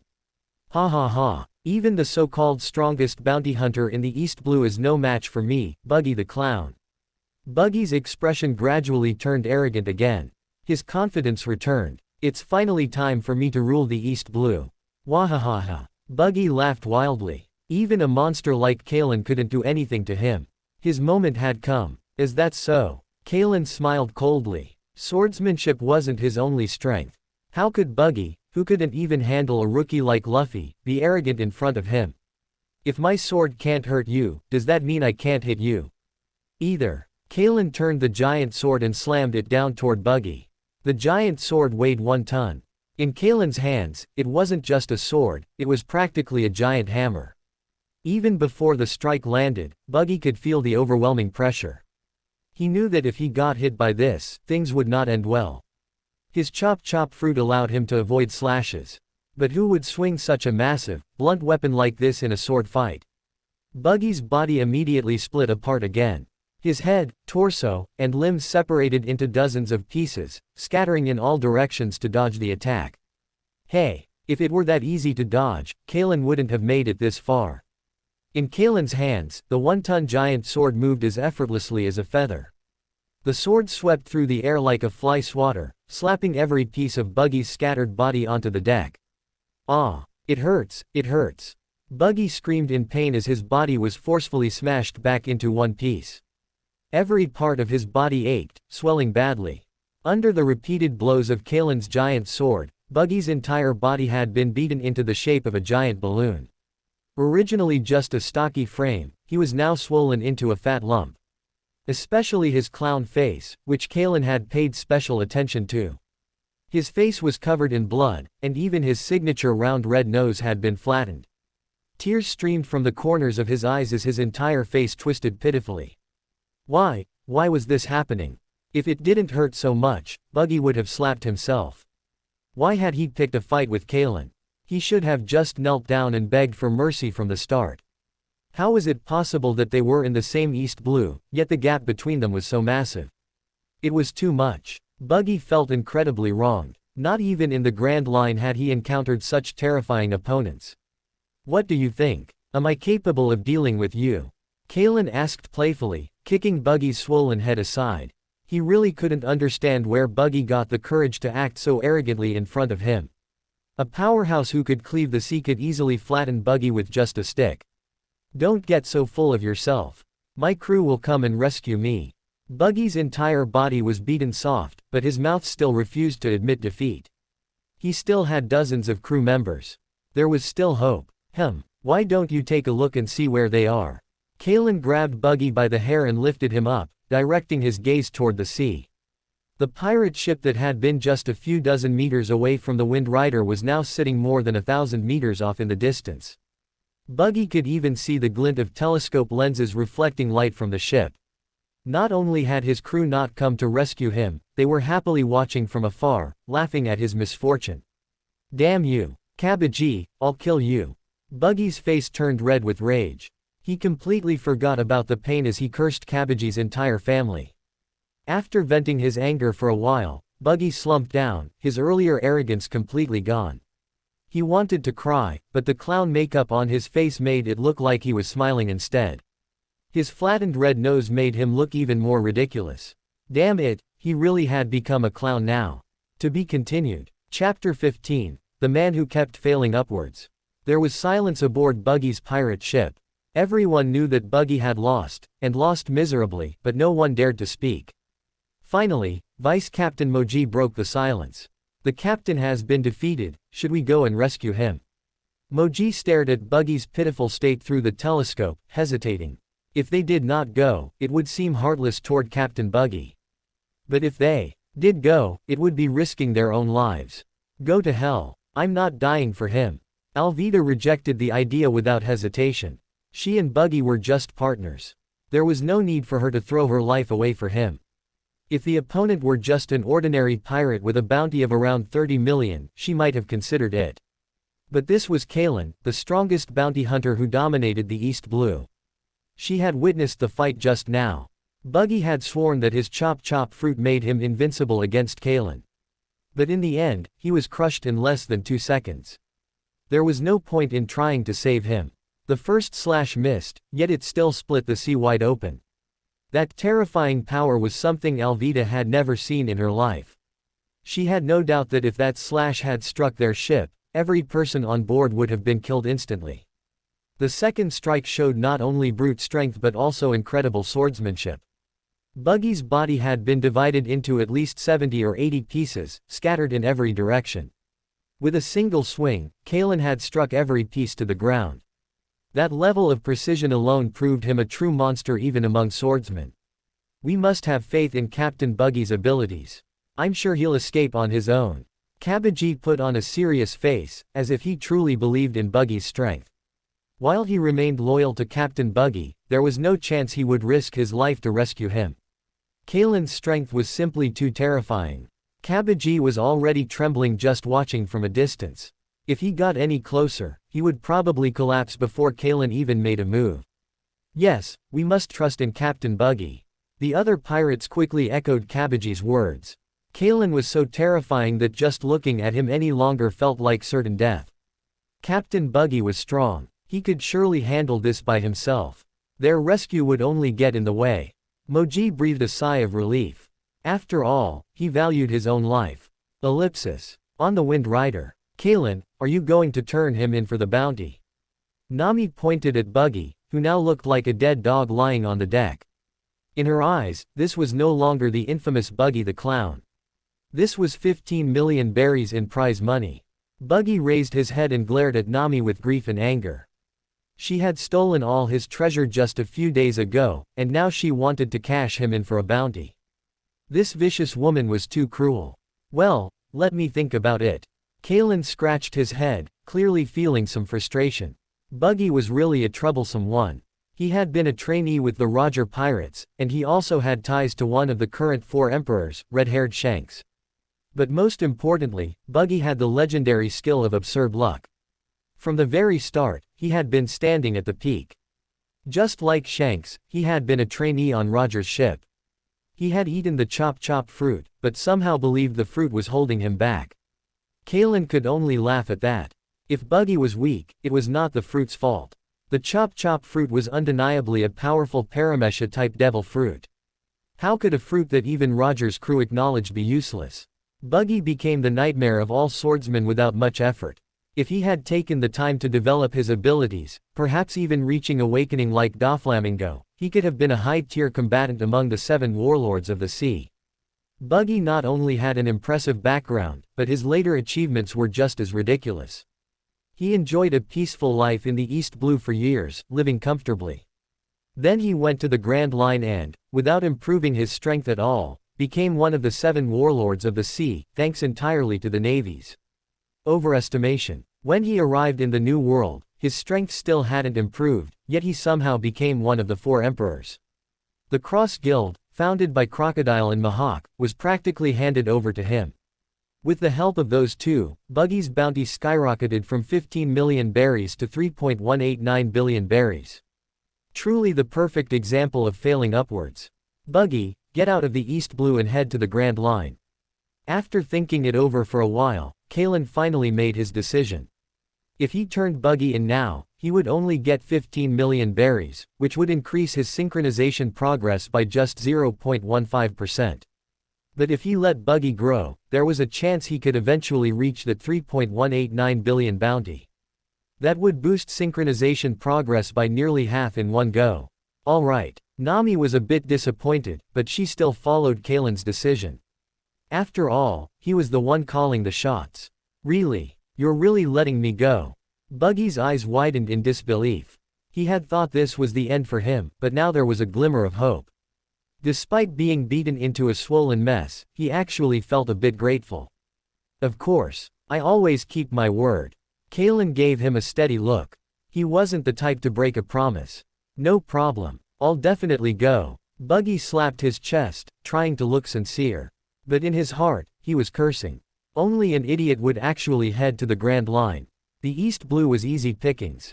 The Navy here was weak, and the loot was plentiful. Buggy loved it here. Once Kalen left for the Grand Line, Buggy would claim the East Blue for himself. Kalen, he's lying. Let's just turn him in for the bounty. Nami could tell at a glance that Buggy had no intention of following through. A guy like him would never be honest. Hey, don't slander me like that. I'm a man of my word. Buggy glared at Nami, trying to look as honest as possible. In his heart, though, he was laughing. He fully admitted to being a compulsive liar.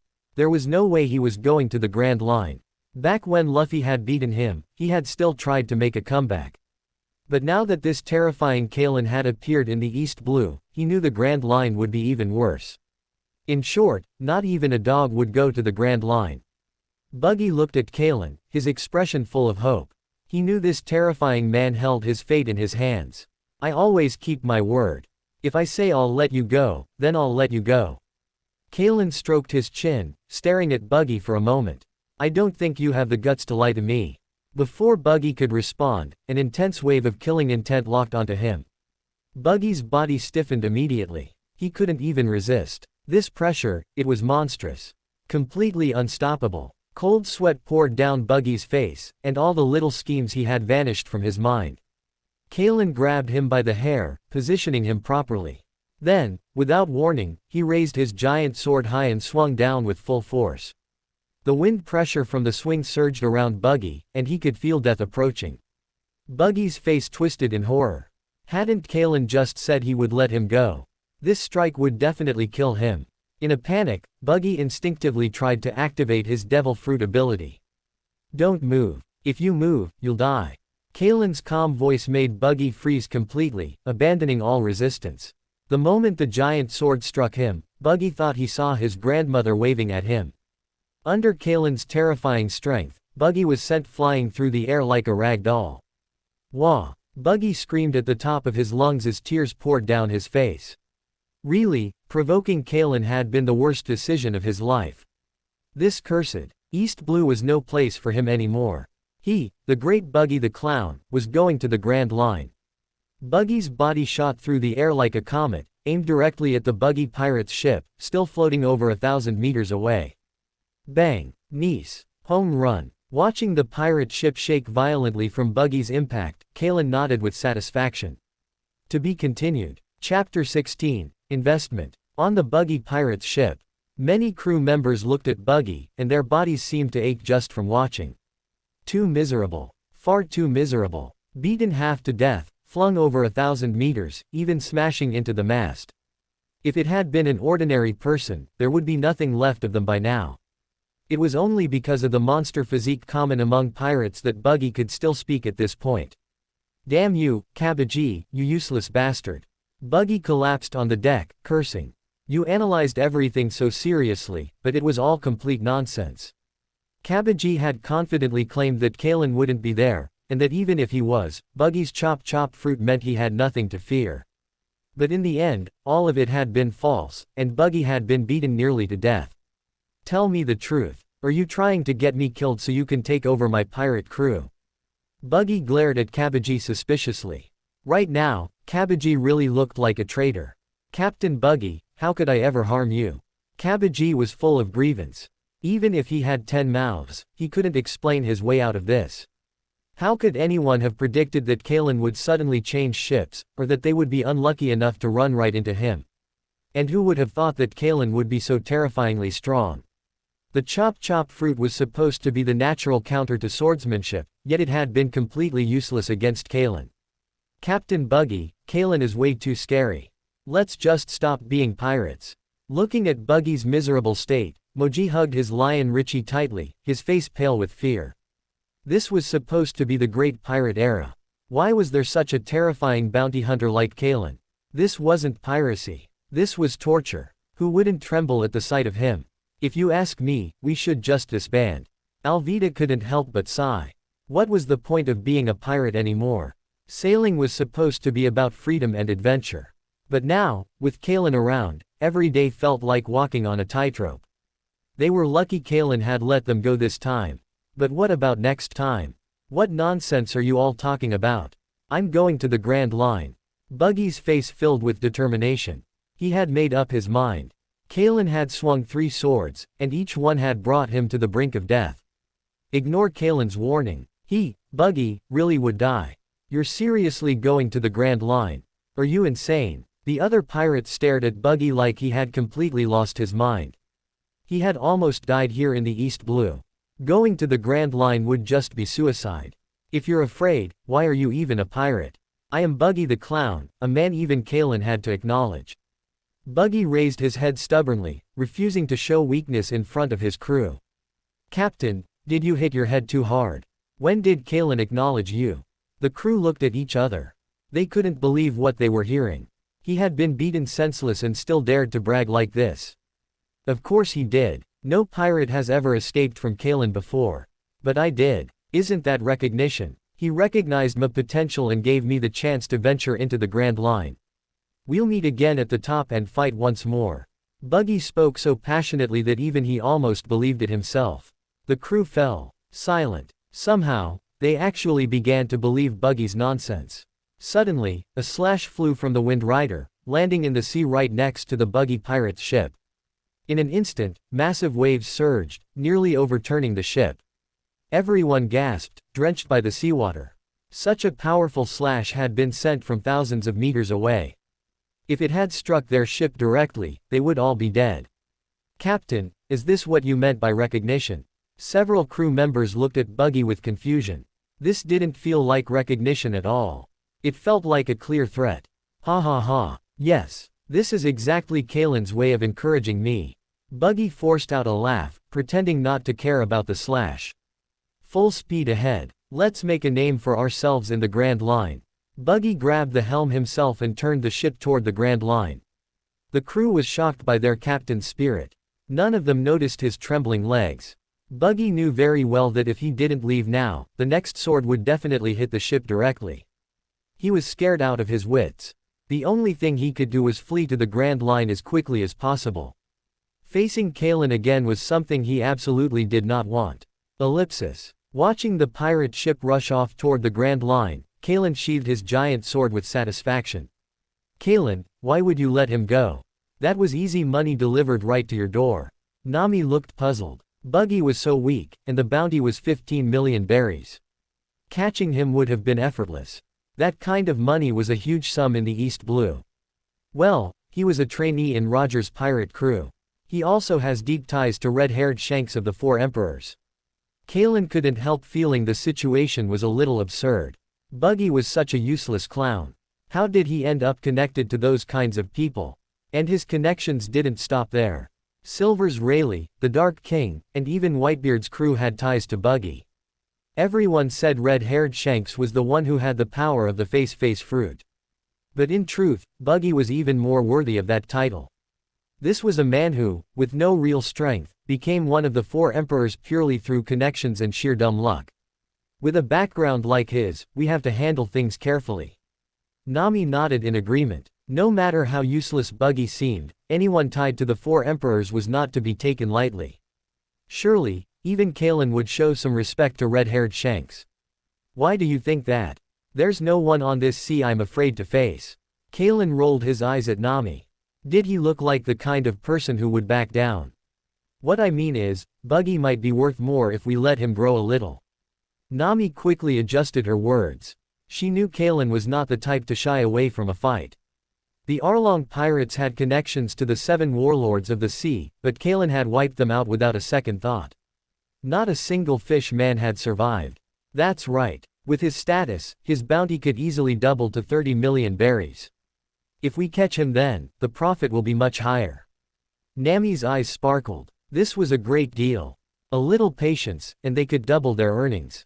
30 million. Too small. Far too small. Just based on his history as a trainee of the Roger Pirates, he's worth at least 1 billion berries.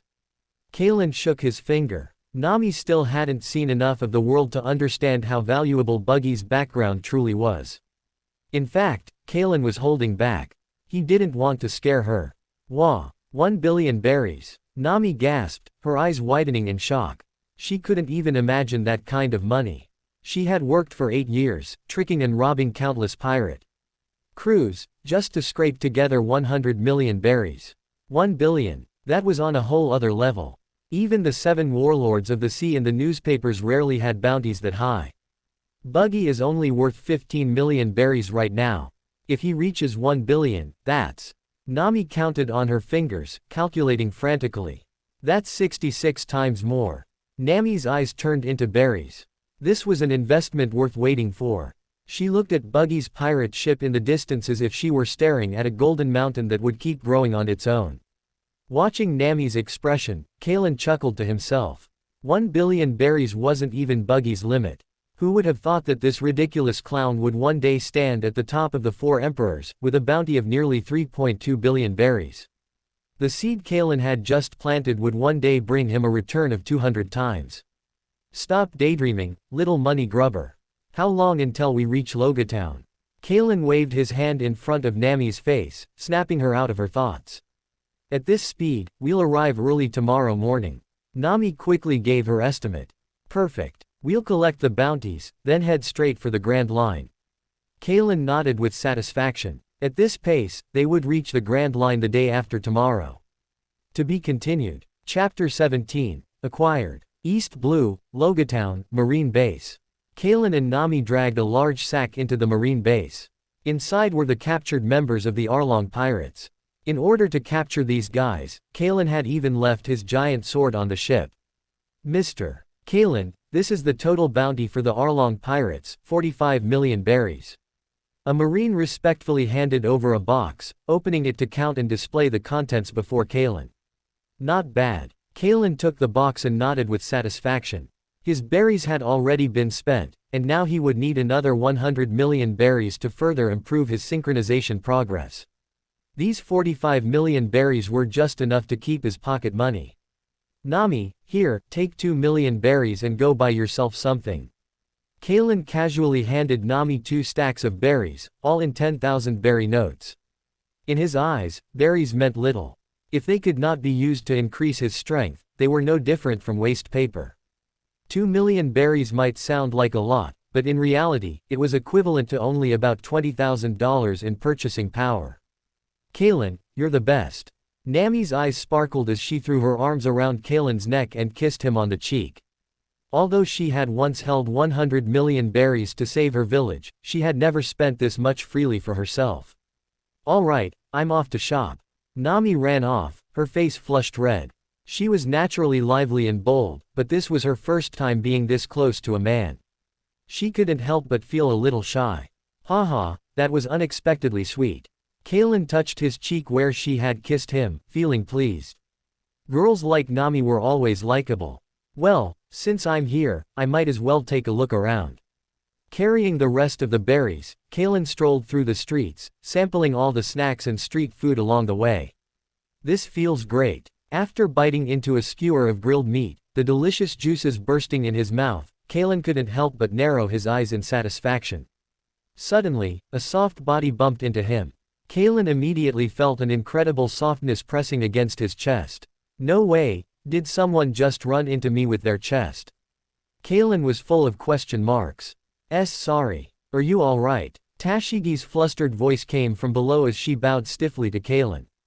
But as she bent down, the red-rimmed glasses on her nose slipped off and fell to the ground. Ah, my glasses, my glasses.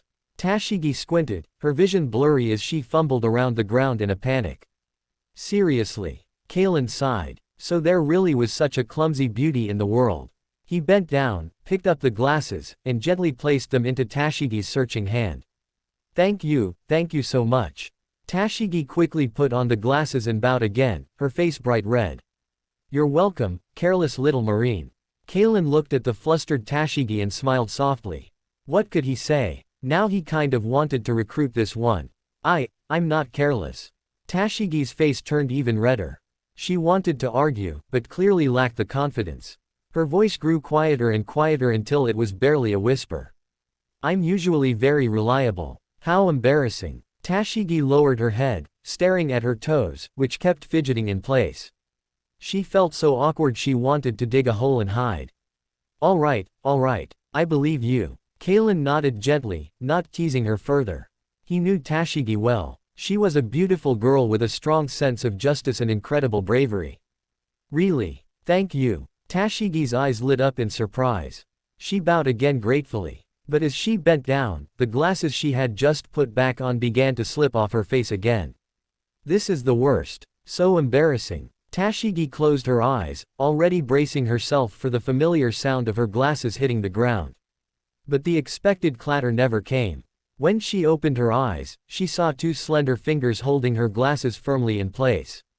Huh. Tashigi looked up, her gaze meeting Kalen's gentle smile. Looking at his masculine and handsome face, she felt a strange flutter in her chest. Thank you. I'm Tashigi, a Master Chief Petty Officer of the Marines. Tashigi quickly extended her right hand toward Kalen, hoping to introduce herself properly. You're welcome. I'm Kalen, just a humble bounty hunter. Kalen reached out and shook her hand, giving his name. Kalen, bounty hunter. The name, the appearance, the giant sword. The details Tashigi had just overlooked due to her flustered state now all came together. You're Kalen, the strongest bounty hunter in the East Blue. Tashigi's mouth fell open in shock. The man she had just bumped into on the street turned out to be the legendary strongest bounty hunter in the East Blue. From the moment Kalen had steadied her glasses, she had sensed he was no ordinary man. But she had never expected that he was the one making headlines across the entire sea. So I'm that well-known among the Marines. Kalen chuckled, a bit surprised that even someone from Marine headquarters had heard of him. Of course, every Marine in the East Blue knows your name. The East Blue Commodore personally gave orders to try and recruit you into the Navy. Tashigi looked at Kalen sincerely. It was clear she also hoped he might one day become a comrade in arms. Forget it. I'm not interested in being tied down. Kalen shook his head. After all, he hadn't come to this world to work for someone else. With strength like his, why work under others when he could build his own force? What a shame. I thought maybe we could fight side by side. Tashigi's face showed genuine regret. She had read the newspapers and knew just how terrifying Kalen's strength was. Meeting him in person, seeing how gentle and charismatic he was, only deepened her respect. She couldn't even imagine how reassuring it would be to have someone like him as a comrade. Then why not join my crew instead? We can fight together that way. Kalen smiled as he extended an invitation. The Navy wanted to recruit him. Well, he wanted to recruit from the Navy too. Finding trustworthy allies among pirates was like fishing gold out of sewage. There were a few good ones, but they were rare. But the Marines, at least, were trained, reliable, and mostly aligned with justice. Much easier to work with. Me. Tashigi was stunned. I want to collect all the famous swords in the world and keep them from falling into the hands of evil pirates. I want to use my marine salary to buy up every famous sword. For a moment, Tashigi wavered, but she still shook her head. With the Navy's salary, you'll never be able to achieve that dream. Kalen's voice was calm but firm. It was the truth. The famous swords of the world were worth more than a fortune. Some were priceless. With a sergeant's salary, Tashigi could never hope to buy even one. Without saying a word, Kalen quietly opened the box of bounty money in his hands. After giving Nami 2 million berries, he still had 43 million remaining. Stacks of neatly bundled berries filled the box, their ink still fresh. Or rather, that was the smell of money. Tashigi's eyes widened. Just how many famous swords could someone buy with this much money? Every famous sword is tied to the life of a swordsman. Very few are ever willing to sell. Kalen's words poured cold water on her excitement, snapping her back to reality. Tashigi fell into silence, looking down, unsure of what to do. I'm heading to the Grand Line soon. There are far more famous swords there than here in the East Blue. Join me. Help me hunt down the pirates who misuse those swords and take them back from evil hands. Kalen smiled softly, his words like the whisper of a devil's temptation. Be good. Join my crew. He reached out his hand again, inviting her. Tashigi's expression shifted as she wrestled with her decision. Finally, she raised her head, eyes clear with determination. Then, please take care of me. She firmly grasped Kalen's outstretched hand. Looking at the serious and determined Tashigi, Kalen smiled faintly. Partner 1. To be continued. Chapter 18. Freedom. Kalen, the Commodore is here to see you. Nami shouted excitedly as she rushed over, followed by a group of Marines. Leading the Marines was Commodore Colin, with Smoker standing beside him. Nami never thought she would one day be associated with such a high-ranking figure. What's going on here? Seeing Kalen chatting and laughing with Tashigi, Nami and the Marines behind her were stunned. Nami walked up to Kalen, feeling a surge of jealousy in her heart. They had only been apart for a short while, yet here was another young woman already acting so close to him. Smoker and the Marines from Logatown were also confused. Wasn't that their own Tashigi? Why was she being so friendly with Kalen? But with the Commodore present, they were too embarrassed to question it out loud. So you are Kalen. Truly young and promising. Colin broke the awkward silence. He was not here to watch the younger generation bicker. I am Ames Colin of Marine Headquarters, currently serving as the overseer of the East Blue. Colin formally introduced himself, showing great respect toward Kalen. I'm Kalen Alaric, a bounty hunter. So, what brings you here to speak with me? Kalen responded politely, but his tone was indifferent. He showed little regard for Colin. After all, this was a branch that had allowed a disgrace like Nezumi to operate unchecked. Their strength was unimpressive, and Kalen felt no obligation to show deference. The incident with Nezumi was a major scandal within the East Blue, though the information had been suppressed. Only Colin and a few high-ranking officers were aware of the truth. The surrounding Marines, unaware of the real situation, glared at Kalen. To them, Colin was the highest-ranking officer in the East Blue and an admired figure among countless Marines. Even if Kalen was the strongest bounty hunter in the East Blue, showing such disrespect was hard for them to accept. Silence. Don't embarrass yourselves. Smoker shouted through clenched teeth, cigar smoke curling around him. He could not stand his subordinates acting so recklessly. As the Marine stationed at Logatown and a headquarters colonel, he knew exactly why Colin had come to speak with Kalen. Like Colin, he had no desire to become enemies with Kalen over a disgrace like Nezumi. Kalen calmly glanced around, and the restless Marines instantly quieted. Like a lion surveying its territory, his mere gaze silenced the weaker beasts. Even Colin and Smoker felt a subtle pressure in their hearts. This was the presence of a true powerhouse. Nami and Tashigi, standing beside Kalen, felt their bodies shiver involuntarily under the weight of his aura. Goosebumps rose on their skin. At that moment, the meaning of the strongest bounty hunter in the East Blue became even clearer to everyone present. No matter where he stood, Kalen's strength commanded respect. Mr. Kalen, we have no hostile intentions. Colin withstood the pressure and raised his hands in a gesture of peace. He was glad he had come in person. A man like Kalen deserved this level of attention. If you have something to say, get to the point. My time is valuable. Kalen's tone was cold. He was already growing impatient with this unexpected interruption from the Marines. Colin looked at Kalen carefully, gauging his reaction before continuing. I would like to officially invite you once more to join the Marines. If you agree, you will be promoted directly to headquarters captain and placed in the core training sequence. With your potential, there is no doubt you could one day stand among the 3 admirals. Colin's expression was sincere as he spoke.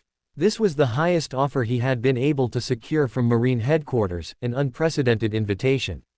He had fought hard with Fleet Admiral Sengoku for this opportunity, hoping to dispel the ill feelings caused by the Nezumi incident. Colin was confident that no one could refuse such generous conditions. The surrounding Marines were all stunned, staring at Kalen with envy. If he agreed, he would soar to the top immediately. Starting as a headquarters captain and entering the elite training program, this was the kind of opportunity they could not even dream of.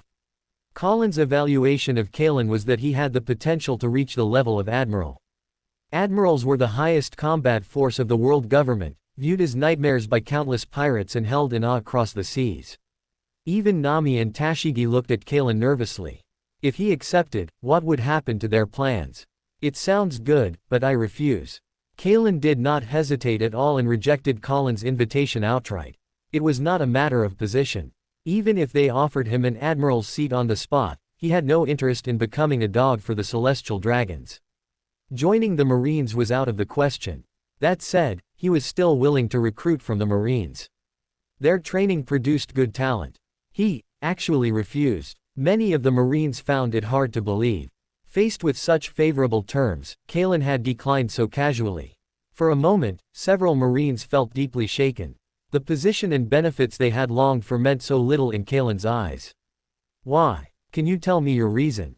Colin was stunned. This was not the outcome he had expected. Could anyone truly walk away from such an offer? Colin stared at Kalen, genuinely wanting to understand his mindset. I don't want to be tied down. I simply want to do as I please. Kalen's reply was calm and direct. In this world, he would live as he wished. No one could restrict him. No one could force him to do what he did not want to do. Just because of that, do you even understand what you're giving up? The full training resources of the Marines. Rokushiki, hockey, swordsmanship, and guidance from veteran instructors. You would develop your potential faster than anyone else. You would grow into a top-level powerhouse in record time. Colin could understand Kalen's attitude, but not his choice. As someone deeply embedded in the Navy, Colin was aware of its darker aspects. The heavenly tribute, the celestial dragons, the political manipulations, he knew all of it.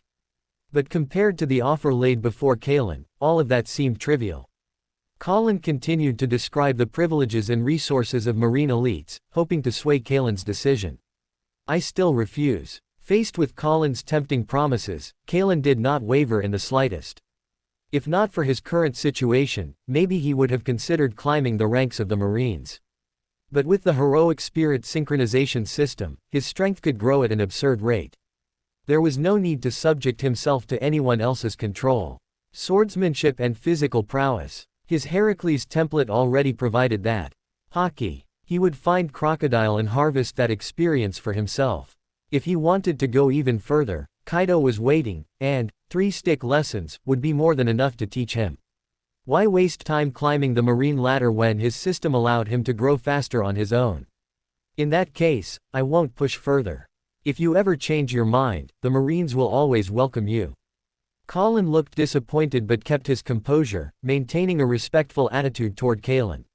Even if such an independent powerhouse could not be recruited, it was important not to become his enemy. Colin was not too disheartened. After all, he still had a backup plan. To be continued. Chapter 19, Hunter License. Since you don't want to join the Marines, please accept this Hunter License. Colin looked at Kalen seriously and took out a certificate.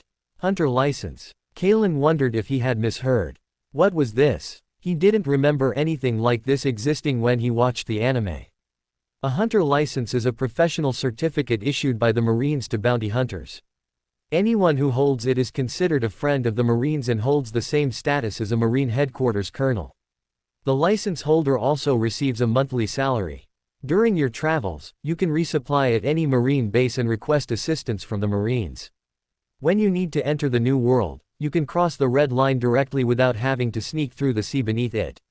Colin handed over the Hunter License solemnly, hoping that Kalen would accept it. The Marines stationed at Logatown were all stunned.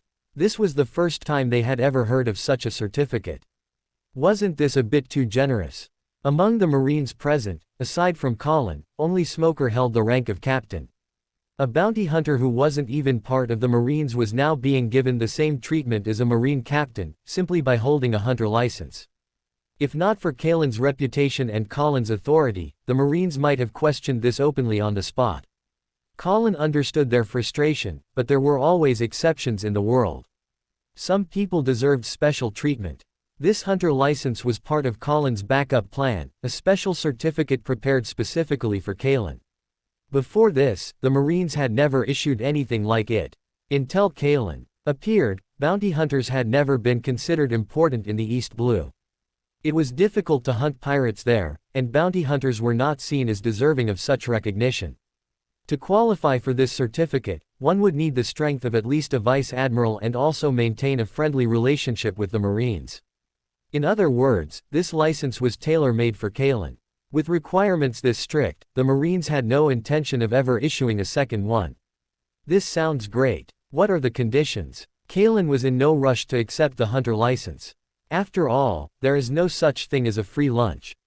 Other than maintaining a friendly relationship with the Marines, there are no additional conditions. Colin was very straightforward. This license was simply meant to establish a good relationship with Kalen and avoid making him an enemy. There was no other choice. Kalen's potential was too great. He was a bounty hunter inclined toward the Marines. Even if he wouldn't join the Marines, they couldn't afford to push him into the pirates' camp. The world government was willing to recruit pirates by creating the 7 warlords of the sea, even at the cost of its own dignity. So giving Kalen, who currently had the strength of an elite vice admiral with the potential to become an admiral, a Hunter License was perfectly reasonable.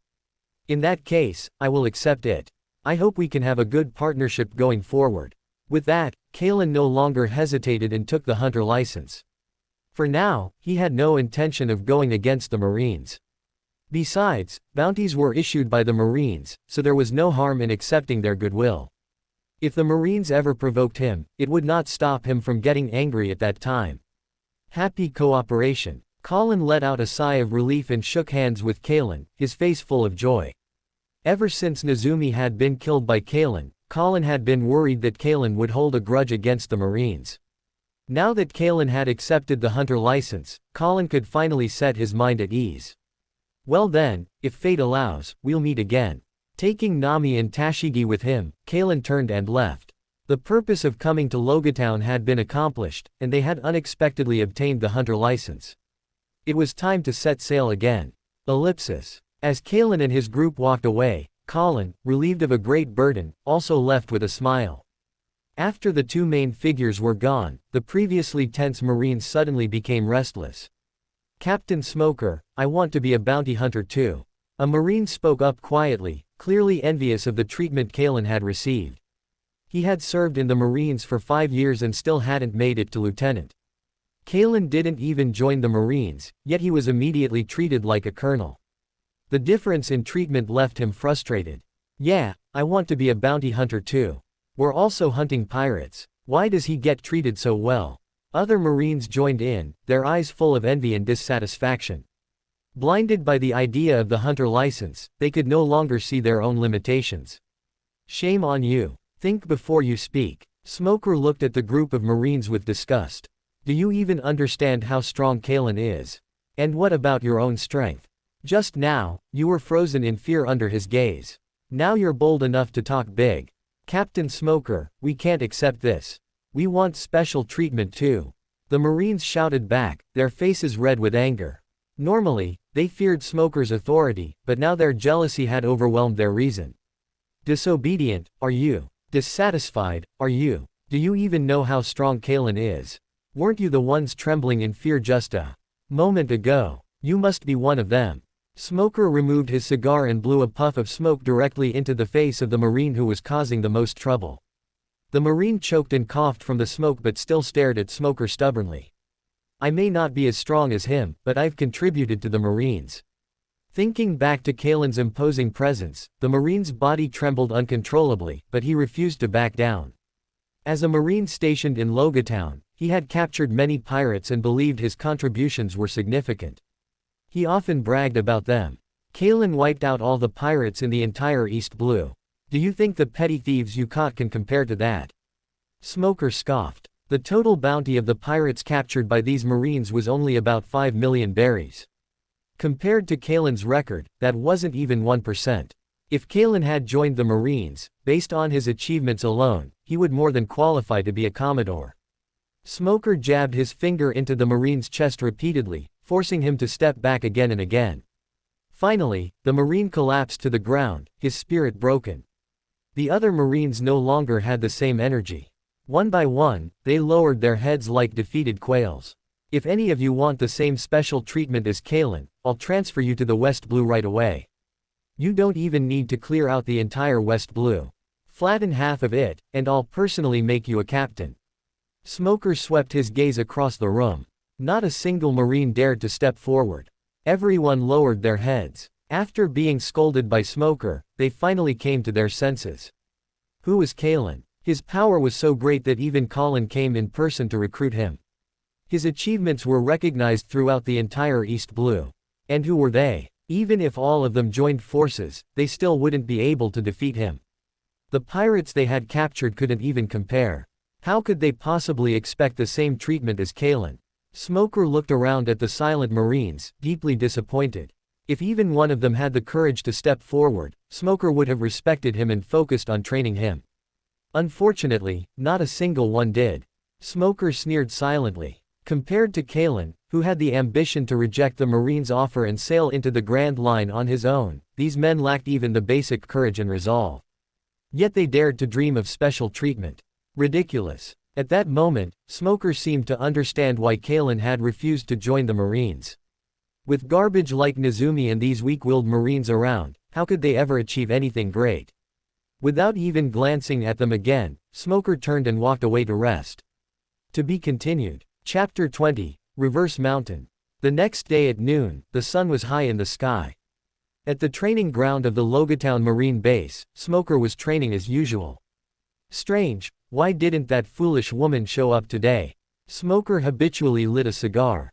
Tashigi, who usually practiced swordsmanship on the training ground, had not appeared all day. It wasn't that he had any special feelings for Tashigi, but that foolish woman was one of the few Marines he acknowledged. Wait, wasn't she following Kalen yesterday? Smoker took a deep puff of his cigar and blew out a large smoke ring. Now that he thought about it, he hadn't seen Tashigi at all since Kalen left yesterday. Could that foolish woman have been tricked by someone? No, I have to go bring her back. Smoker put out his cigar and was just about to leave when he noticed a Marine hesitantly standing nearby. Captain Smoker, this is Master Chief Petty Officer Tashigi's resignation letter. The Marine handed him a piece of paper, his hands trembling.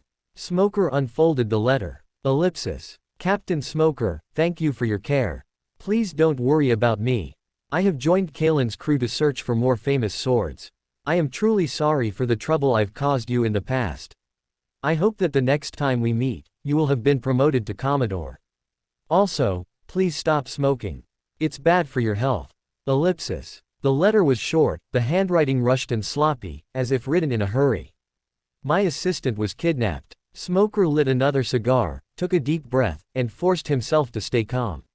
Though Tashigi was foolish, she was someone whose sense of justice Smoker recognized and one of his few friends. He really couldn't figure out how Tashigi could have been lured away. In less than half a day, Kalen had somehow managed to take his assistant. Tashigi, you're far too easy to fool. Forget it. I just hope you'll be safe. Smoker gave up the idea of going after Tashigi. This was her choice. As a friend, the only thing he could do was wish her well in achieving her dream. That guy Kalen, he should be trustworthy, right? Thinking about Kalen's strength and the good reputation he usually had, Smoker felt a little more at ease. Ellipsis. In front of Reverse Mountain, aboard the Wind Rider. After departing from Logatown yesterday morning and sailing for a full day, the Wind Rider finally arrived at Reverse Mountain. This was the last hurdle before entering the Grand Line. Reverse Mountain was a strange and dangerous place. The powerful ocean currents of the four seas converged here, pushing the seawater against gravity and forcing it upward. With this current, ships could ride the flow up Reverse Mountain and enter the Grand Line. But if the ship wasn't handled properly, it would crash into the Red Line, leading to shipwreck and death. So this is Reverse Mountain. The seawater is actually flowing upward, amazing. Tashigi stared at the rising seawater in wonder. She had come from Marine headquarters and usually traveled between the Grand Line and the East Blue without having to pass through Reverse Mountain. Marine warships had their own propulsion systems and seastone-coated hulls, allowing them to pass through the calm belt and enter the Grand Line safely. Compared to Tashigi's amazement at the marvel of Reverse Mountain, Nami looked a little anxious. The roaring sound of the current smashing against the mountain walls echoed in her ears. The violent sea current struck the rock face, instantly turning the seawater into mist.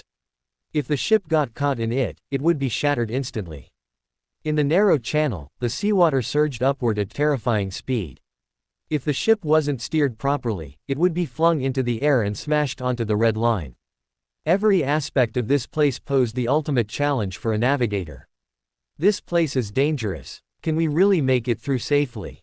Nami bit her lower lip, feeling nervous. Even though she believed she was the best navigator in the East Blue, she still felt fear when facing such a deadly challenge. Relax. We all believe in your skills. Right, Tashigi. Kalen gently patted Nami on the back, trying to soothe the nervous navigator. Yes, I believe in Nami too. Tashigi nodded earnestly. Although she had only joined the crew yesterday, she was sincere and willing to trust her companions. Why are you two so confident in me? Nami couldn't understand where Kalen's confidence in her came from. Because you're the best navigator in my eyes. Of course I believe in you. Faced with Nami's question, Kalen simply smiled and gave her encouragement. This was top-level navigation talent. A little Reverse Mountain was nothing for her. Because we're companions. We have to trust each other. Tashigi didn't think too much about it. To her, trusting each other was just the natural thing to do. Since you say so, I won't let you down. Nami exhaled slowly, her eyes now full of determination. Both of her partners trusted her completely. She couldn't disappoint them. It was just a mountain. She was determined to conquer it. Get ready. I'm going in. Nami gripped the helm tightly and turned it with force. The Wind Rider followed the upward current, charging up Reverse Mountain. The raging currents rocked the ship violently. Sea spray and strong winds lashed the deck. Tashigi stood beside Nami, helping her control the helm. Kalen stood motionless at the bow of the ship, allowing the waves to batter against him as he stood firmly. He was there as insurance in case anything went wrong. As they approached the summit, the currents from the other three seas collided, creating a massive wave several dozen meters high that surged toward them. Kalen, there's a wave. Our ship is going to be hit. Nami cried out. She and Tashigi tried their best to steer the ship away, but the wave was too huge. The wave completely blocked the channel, leaving them no room to dodge. If they were hit by it, the ship would be smashed against the Red Line and destroyed instantly. Don't panic. It's just a wave. Kalen remained calm, completely unfazed by the sudden threat. He raised his massive sword and unleashed a crescent-shaped slash at the incoming wave. The moment the slash struck the wave, the towering water was instantly sliced apart and scattered into mist, losing all its force. So strong. Nami and Tashigi were both stunned. They had seen Kalen easily defeat pirates before, but they hadn't expected him to be just as overwhelming when facing the power of nature. It's great to have such a captain.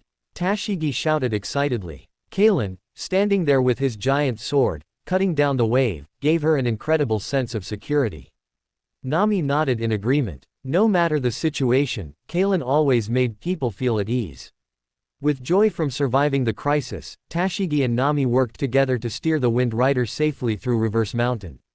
The rest of the journey was smooth, and they finally reached Twin Cape without incident. As Kalen expected, they did not encounter Laboon, since the whale didn't crash into the red line every day. Looking at the vast blue sea ahead, Kalen felt full of spirit. The East Blue wasn't bad, but for him, the Grand Line held even greater possibilities. To be continued. Thank you for subscribing to my channel. This chapter is dedicated to you as a token of appreciation for subscribing to Shira Audiobook. Chapter 21, Miss Wednesday. On a small boat beside Twin Cape. Mr. 9, if we stay here, will we really get anything? Miss Wednesday, with her long blue ponytail, looked a little unsure. She was actually Princess Vivi, currently undercover within Baroque Works. However, their current goal wasn't to hunt whales, but to rob passing pirate ships. Be patient. With the bounty hunter, Kalen, there, pirates are bound to show up. Mr. 9 spoke with great confidence. Under Kalen's pressure, pirates across the entire East Blue had continued fleeing, heading toward the Grand Line. Especially over the last 2 months, Kalen had slaughtered his way all the way to Logatown. The pirates of the East Blue had collectively fled to the Grand Line, trying to escape Kalen's clutches. Even if most of them die on Reverse Mountain, the survivors will still be a huge fortune for us. Mr. 9's eyes lit up as he thought of the spoils from the past 2 months. Without Kalen, their branch in Whiskey Peak would have had to rely on hunting for a living. But ever since Kalen gained fame, many pirates had been driven into the Grand Line. They had been living quite well by robbing these pirates. Look, here comes one, and it's a big catch. Mr. 9 pointed at the Wind Rider, looking very excited. That ship looks way too good. I'm afraid the people on board aren't ones we can handle. Vivi felt uneasy. This ship was much better than the ones they had encountered before. Even Baroque Works rarely had ships of this quality. What are you afraid of? They're just a bunch of worthless pirates forced into the Grand Line. How could they possibly be a threat to us? Mr. 9 was full of confidence. After dealing with so many pirates who had escaped from the East Blue, he no longer took these people seriously. In his eyes, the Wind Rider ahead was just another fat sheep waiting to be slaughtered. Newcomers who have just entered the Grand Line shouldn't be sailing such a fine ship. Mr. 9 steered their boat closer to the Wind Rider. The first thing he wanted to do was to teach these newcomers a lesson about the cruelty of the Grand Line. But Vivi had a feeling that things weren't going to be that simple. The flag on the ship wasn't a skull. Instead, it was a broad, giant sword.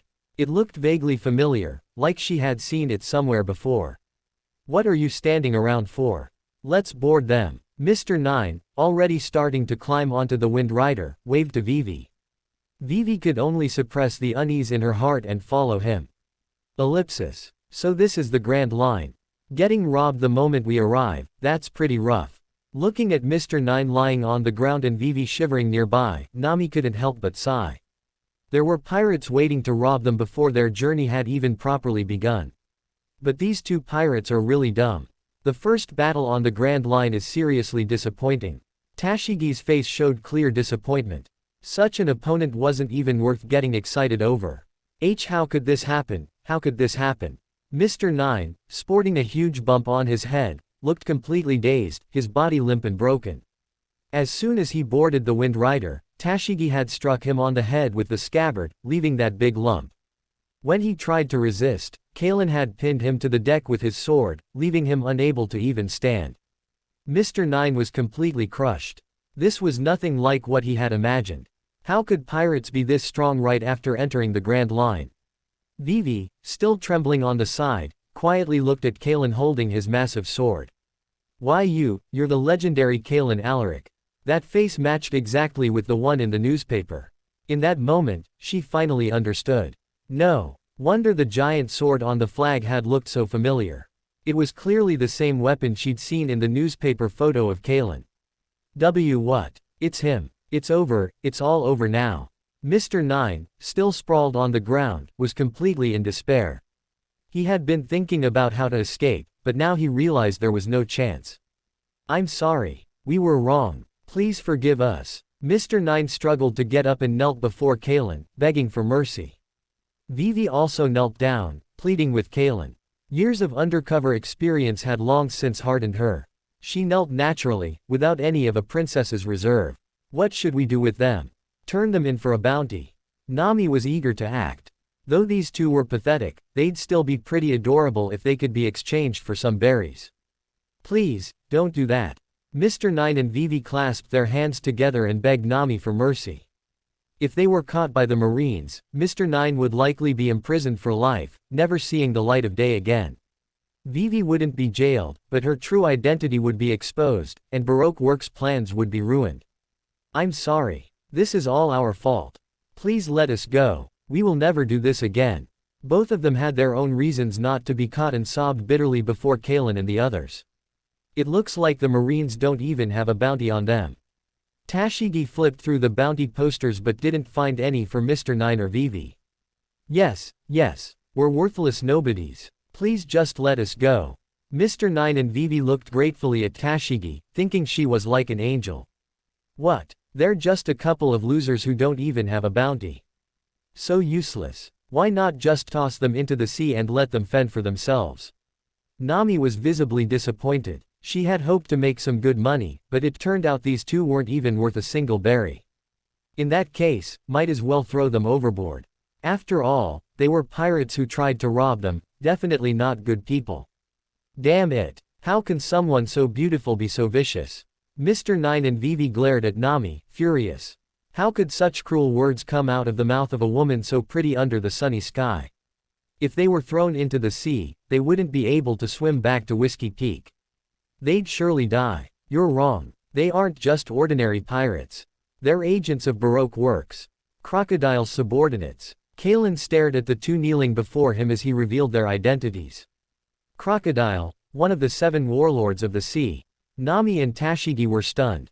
How could these two nobodies be connected to someone as big as one of the 7 warlords of the sea? This was really troublesome. Anything connected to the 7 warlords was bound to be complicated. Mr. 9 and Vivi froze, shocked by Kalen's words. Vivi had just received news about these matters recently. How did someone from East Blue like Kalen know so much? Mr. 9 wanted to deny it. He didn't even personally know the 7 warlords of the sea, nor did he want to use their name to get out of trouble. No one dared to casually use the name of a warlord. Doing so would lead to a fate worse than death. Do you have a grudge against Crocodile? Vivi looked at Kalen, with little hope shining in her eyes. She had realized that the man standing before her might be her only chance to save Alabasta. Mr. 9 widened his eyes, completely dumbfounded. Could it be, Crocodile really is my boss? He looked at Vivi, suddenly feeling that his partner was a complete stranger. To be continued. Chapter 22, Commission. It doesn't matter. I just want to fight him. Kalen didn't waste words. His main reason for coming to the Grand Line was to earn more berries and fight strong opponents. Crocodile was the first target, an experience pack for learning hockey. Crocodile's hockey might be very weak, too weak to really show off, but as someone born in the new world, he definitely knew at least a little. Is that so? Vivi bit her lower lip. She understood this well. No powerful person would make enemies for no reason. If she wanted to rely on Kalen to liberate Alabasta, she would have to pay a price. Would you be interested in accepting a commission? She had heard how terrifying Kalen was from the pirates who fled the East Blue, and she had collected every newspaper article about him. She knew that Kalen had killed the strongest pirate in the East Blue with a single strike, that he had been offered the rank of Marine Captain, and that he was a legendary figure who had appeared out of nowhere. When facing the equally legendary Crocodile, perhaps only Kalen stood a chance. Of course, I'm a bounty hunter. As long as the reward is reasonable and it doesn't go against my principles, I will take the job. Kalen responded without hesitation. This had always been his stance. If the price was right, he didn't mind accepting commissions. In the past, he had only hunted pirates because no one else could afford his price. As long as the reward is high enough. Vivi hesitated for a moment. She thought about her homeland in crisis. This might be her only chance. Finally, Vivi made up her mind. Then allow me to introduce myself properly. My name is Vivi, Princess of the Kingdom of Alabasta. Vivi removed her headband, letting her long blue hair fall over her shoulders, fully revealing her royal bearing. What? Nami and Tashigi both cried out in surprise. In the blink of an eye, she had gone from a funny Baroque Works agent to a dignified princess. Why would Princess Vivi sneak into Baroque Works? Nami and Tashigi were filled with questions. Mr. Nine's already muddled brain became even more confused. His partner Miss Wednesday turned out to be a princess. It hasn't rained in Alabasta for nearly a year. Because of the long drought, rebellion has broken out across the country. After investigating, I discovered that Baroque Works was the one inciting the people behind the scenes. I infiltrated them to gather evidence, only to find that the true mastermind was one of the 7 warlords of the sea, Crocodile. Vivi gritted her teeth, hatred for Crocodile written all over her face. As she spoke, Vivi recalled the suffering of her people and couldn't help but cry. Nami and Tashigi were both furious. They had also suffered painful childhoods, so they deeply empathized with Vivi's struggle. Especially Nami. She, too, had been oppressed by pirates, forced to endure humiliation and infiltrate a pirate crew. Their shared experiences allowed her to truly understand Vivi's feelings. After Kalen agreed to consider the commission, Vivi looked at him nervously. For Kalen, this was an acceptable price. After becoming one of the 7 warlords of the sea, Crocodile's bounty had been frozen at 81 million berries, but his actual strength was likely at the level of 400 million. Combined with his organization, Baroque Works, driving him out was indeed worth 300 million berries. It was a fair price. As for asking Kalen to provide long-term protection for Alabasta, that would be another matter entirely. All right, just driving out Crocodile. Vivi hesitated briefly, then agreed. She understood well that simply expelling Crocodile would only be a temporary solution. If one pirate left, another could take his place. Only by having powerful protection could Alabasta remain stable. Just like Fish Man Island, without the protection of Whitebeard and the deterrence of Knight of the Sea Jinbei, they would still be enslaved. But right now, the immediate threat was Crocodile. She had to deal with him first and make future plans later. Very well. Then I accept this commission. Kalen agreed without hesitation. This is amazing. We just arrived at the Grand Line, and we already landed a 300 million berry job. We're so lucky. Nami was thrilled. Her eyes sparkled with excitement, her love for money making her dizzy with joy. By the way, how much bounty could we get for capturing Crocodile? Nami not only wanted the commission from Vivi, but also had her sights set on Crocodile's bounty. After becoming a warlord of the sea, his bounty was frozen, so you can't claim a reward. His previous bounty was 81 million berries. Tashigi answered seriously. She was happy as well.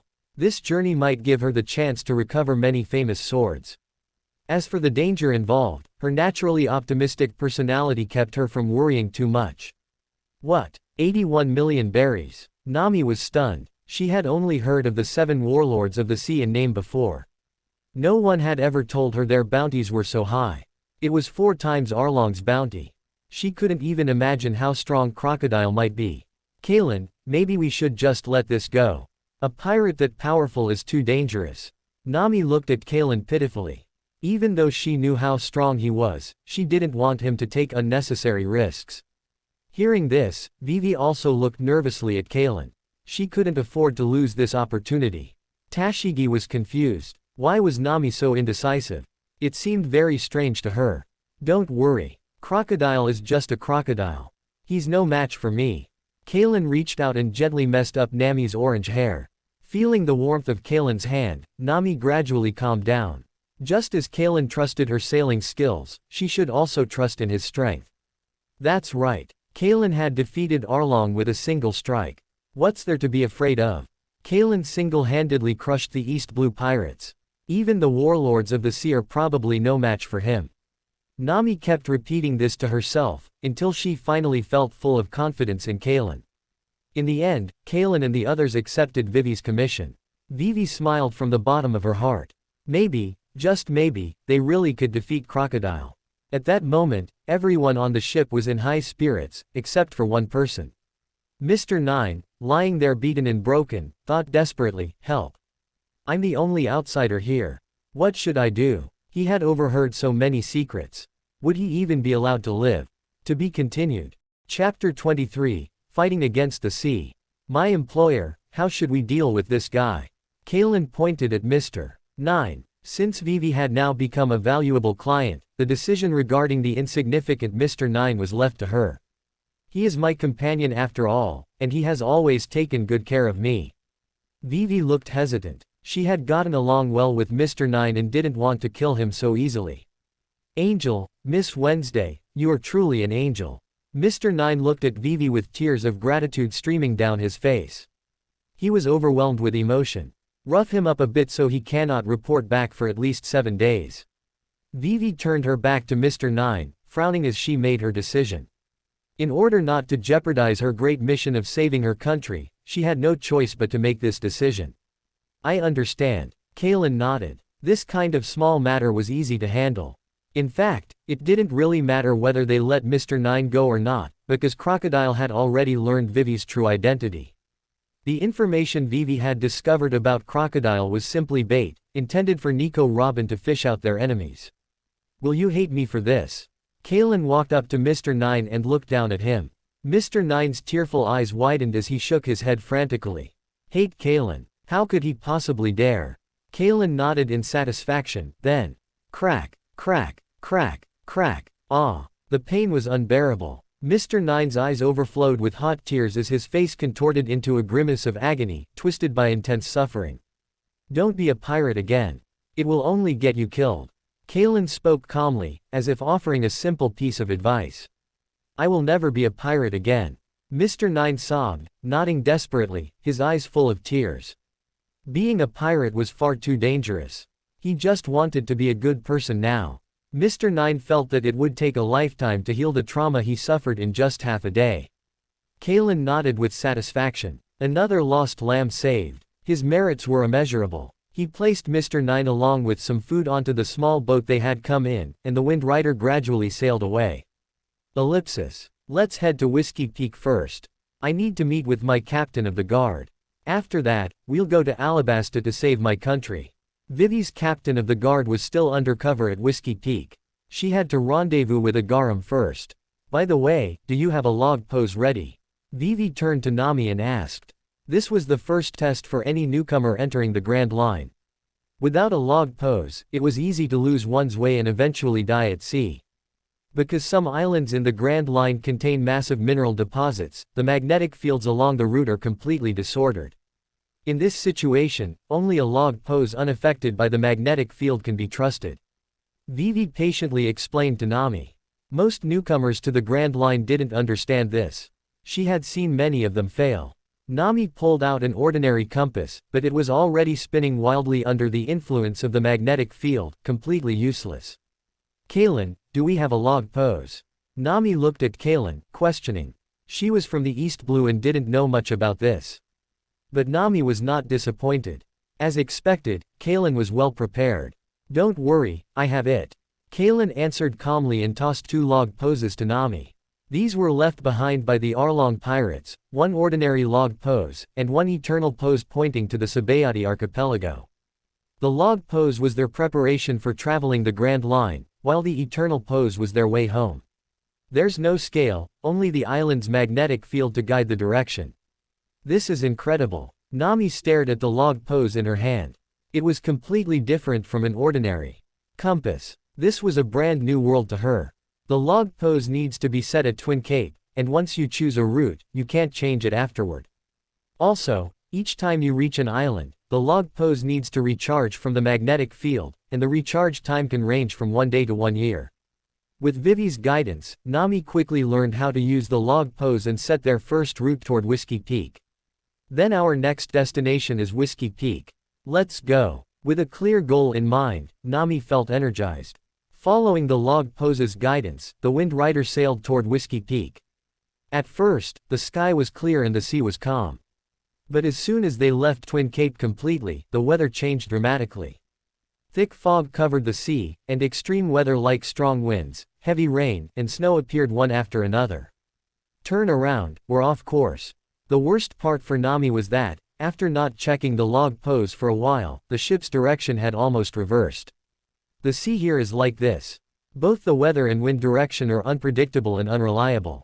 Only the log pose's guidance remains steady. It's the navigator's only true lifeline. Vivi was unsurprised. Every journey here involved going off course more than once.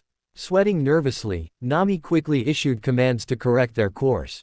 Trim the sail to the wind, catch the breeze from starboard, rudder 15 degrees to port to avoid the iceberg, open the jib and adjust the angle constantly. Fortunately, the mistake was caught in time. With Nami's quick and precise orders, the Wind Rider soon returned to the correct route. There are challenges everywhere here. A single mistake means failure. So this is the Grand Line. Nami lowered her head and muttered to herself. All of her previous navigation knowledge had been overturned on these seas. The skills she had been so proud of seemed powerless here. The series of setbacks left her feeling a little frustrated. Standing on deck, Kalen was enjoying the wonders of nature when he noticed Nami's low spirits. Have confidence. You can handle this. Kalen gently patted Nami's head, giving her the encouragement she needed as a navigator. With her talent, these difficulties were nothing. It was just that, as a newcomer to the Grand Line, she had been caught off guard. You did a really good job.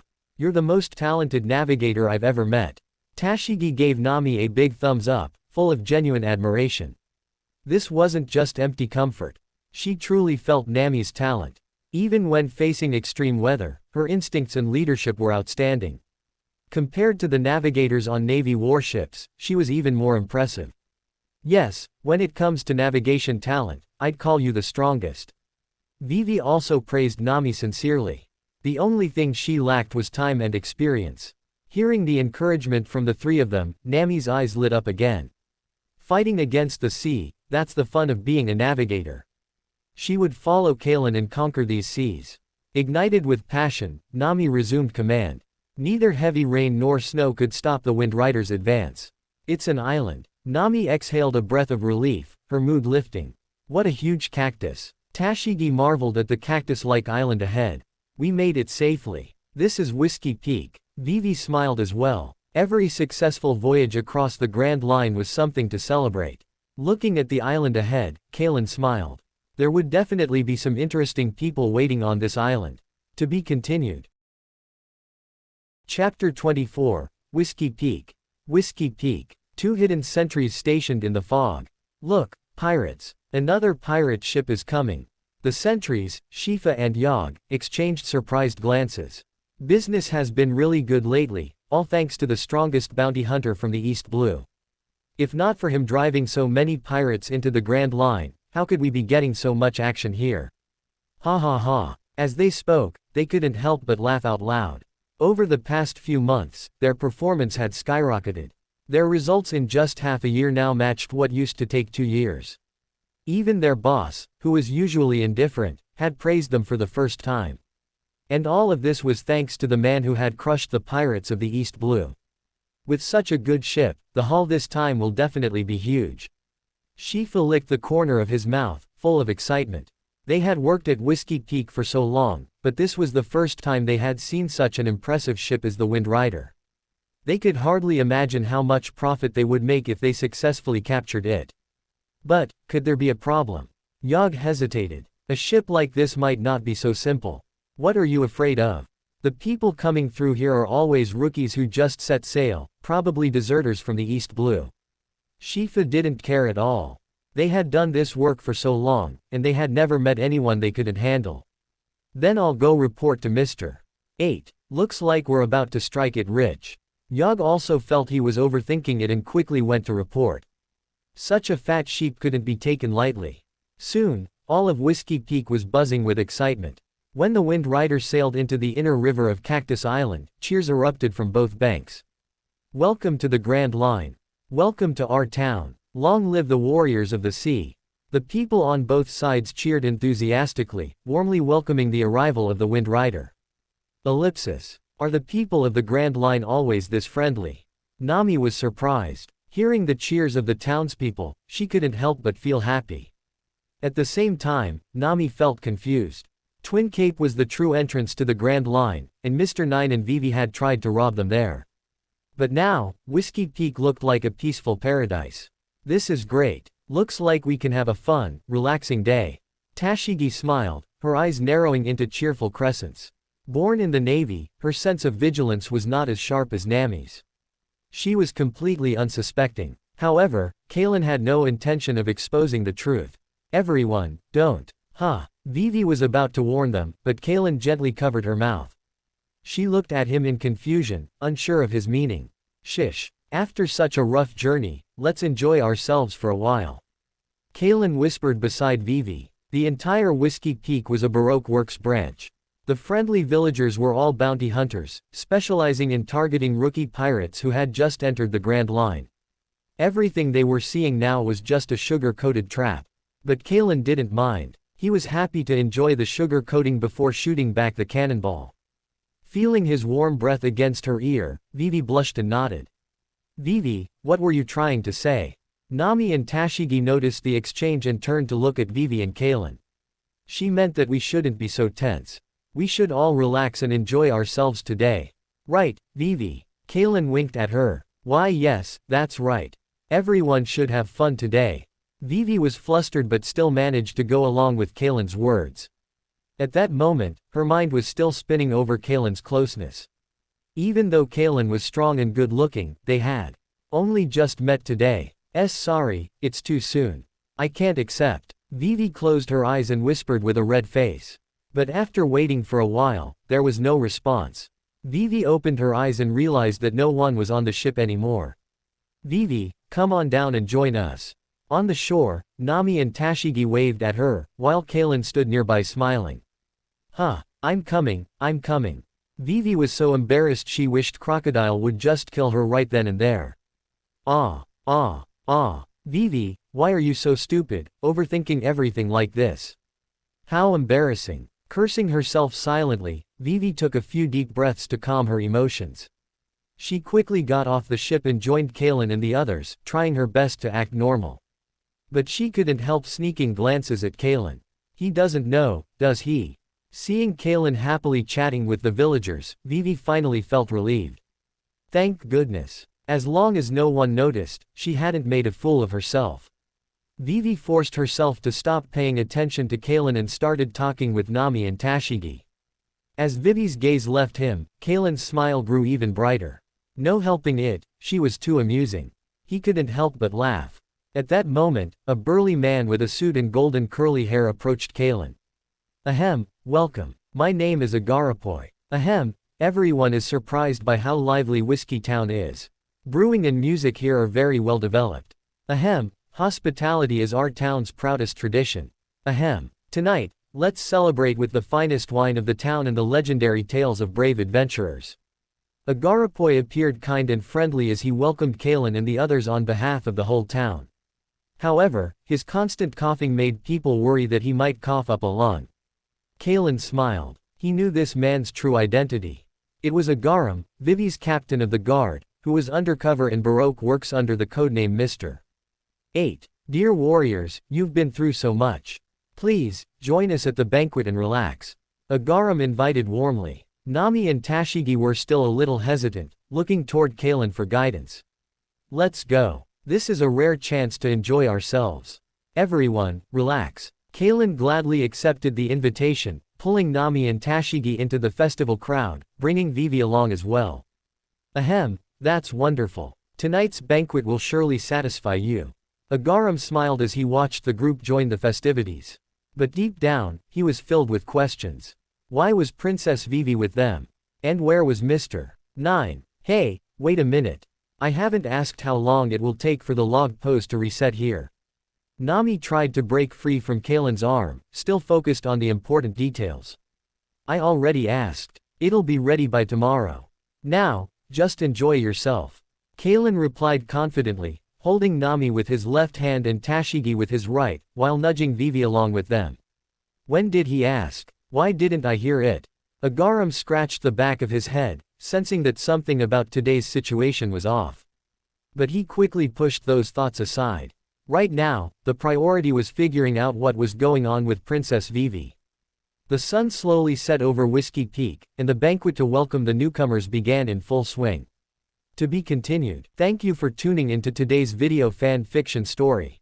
If you enjoyed it and would like to see more, please consider subscribing to the channel, liking the video, and sharing your thoughts in the comments for the next exciting installment.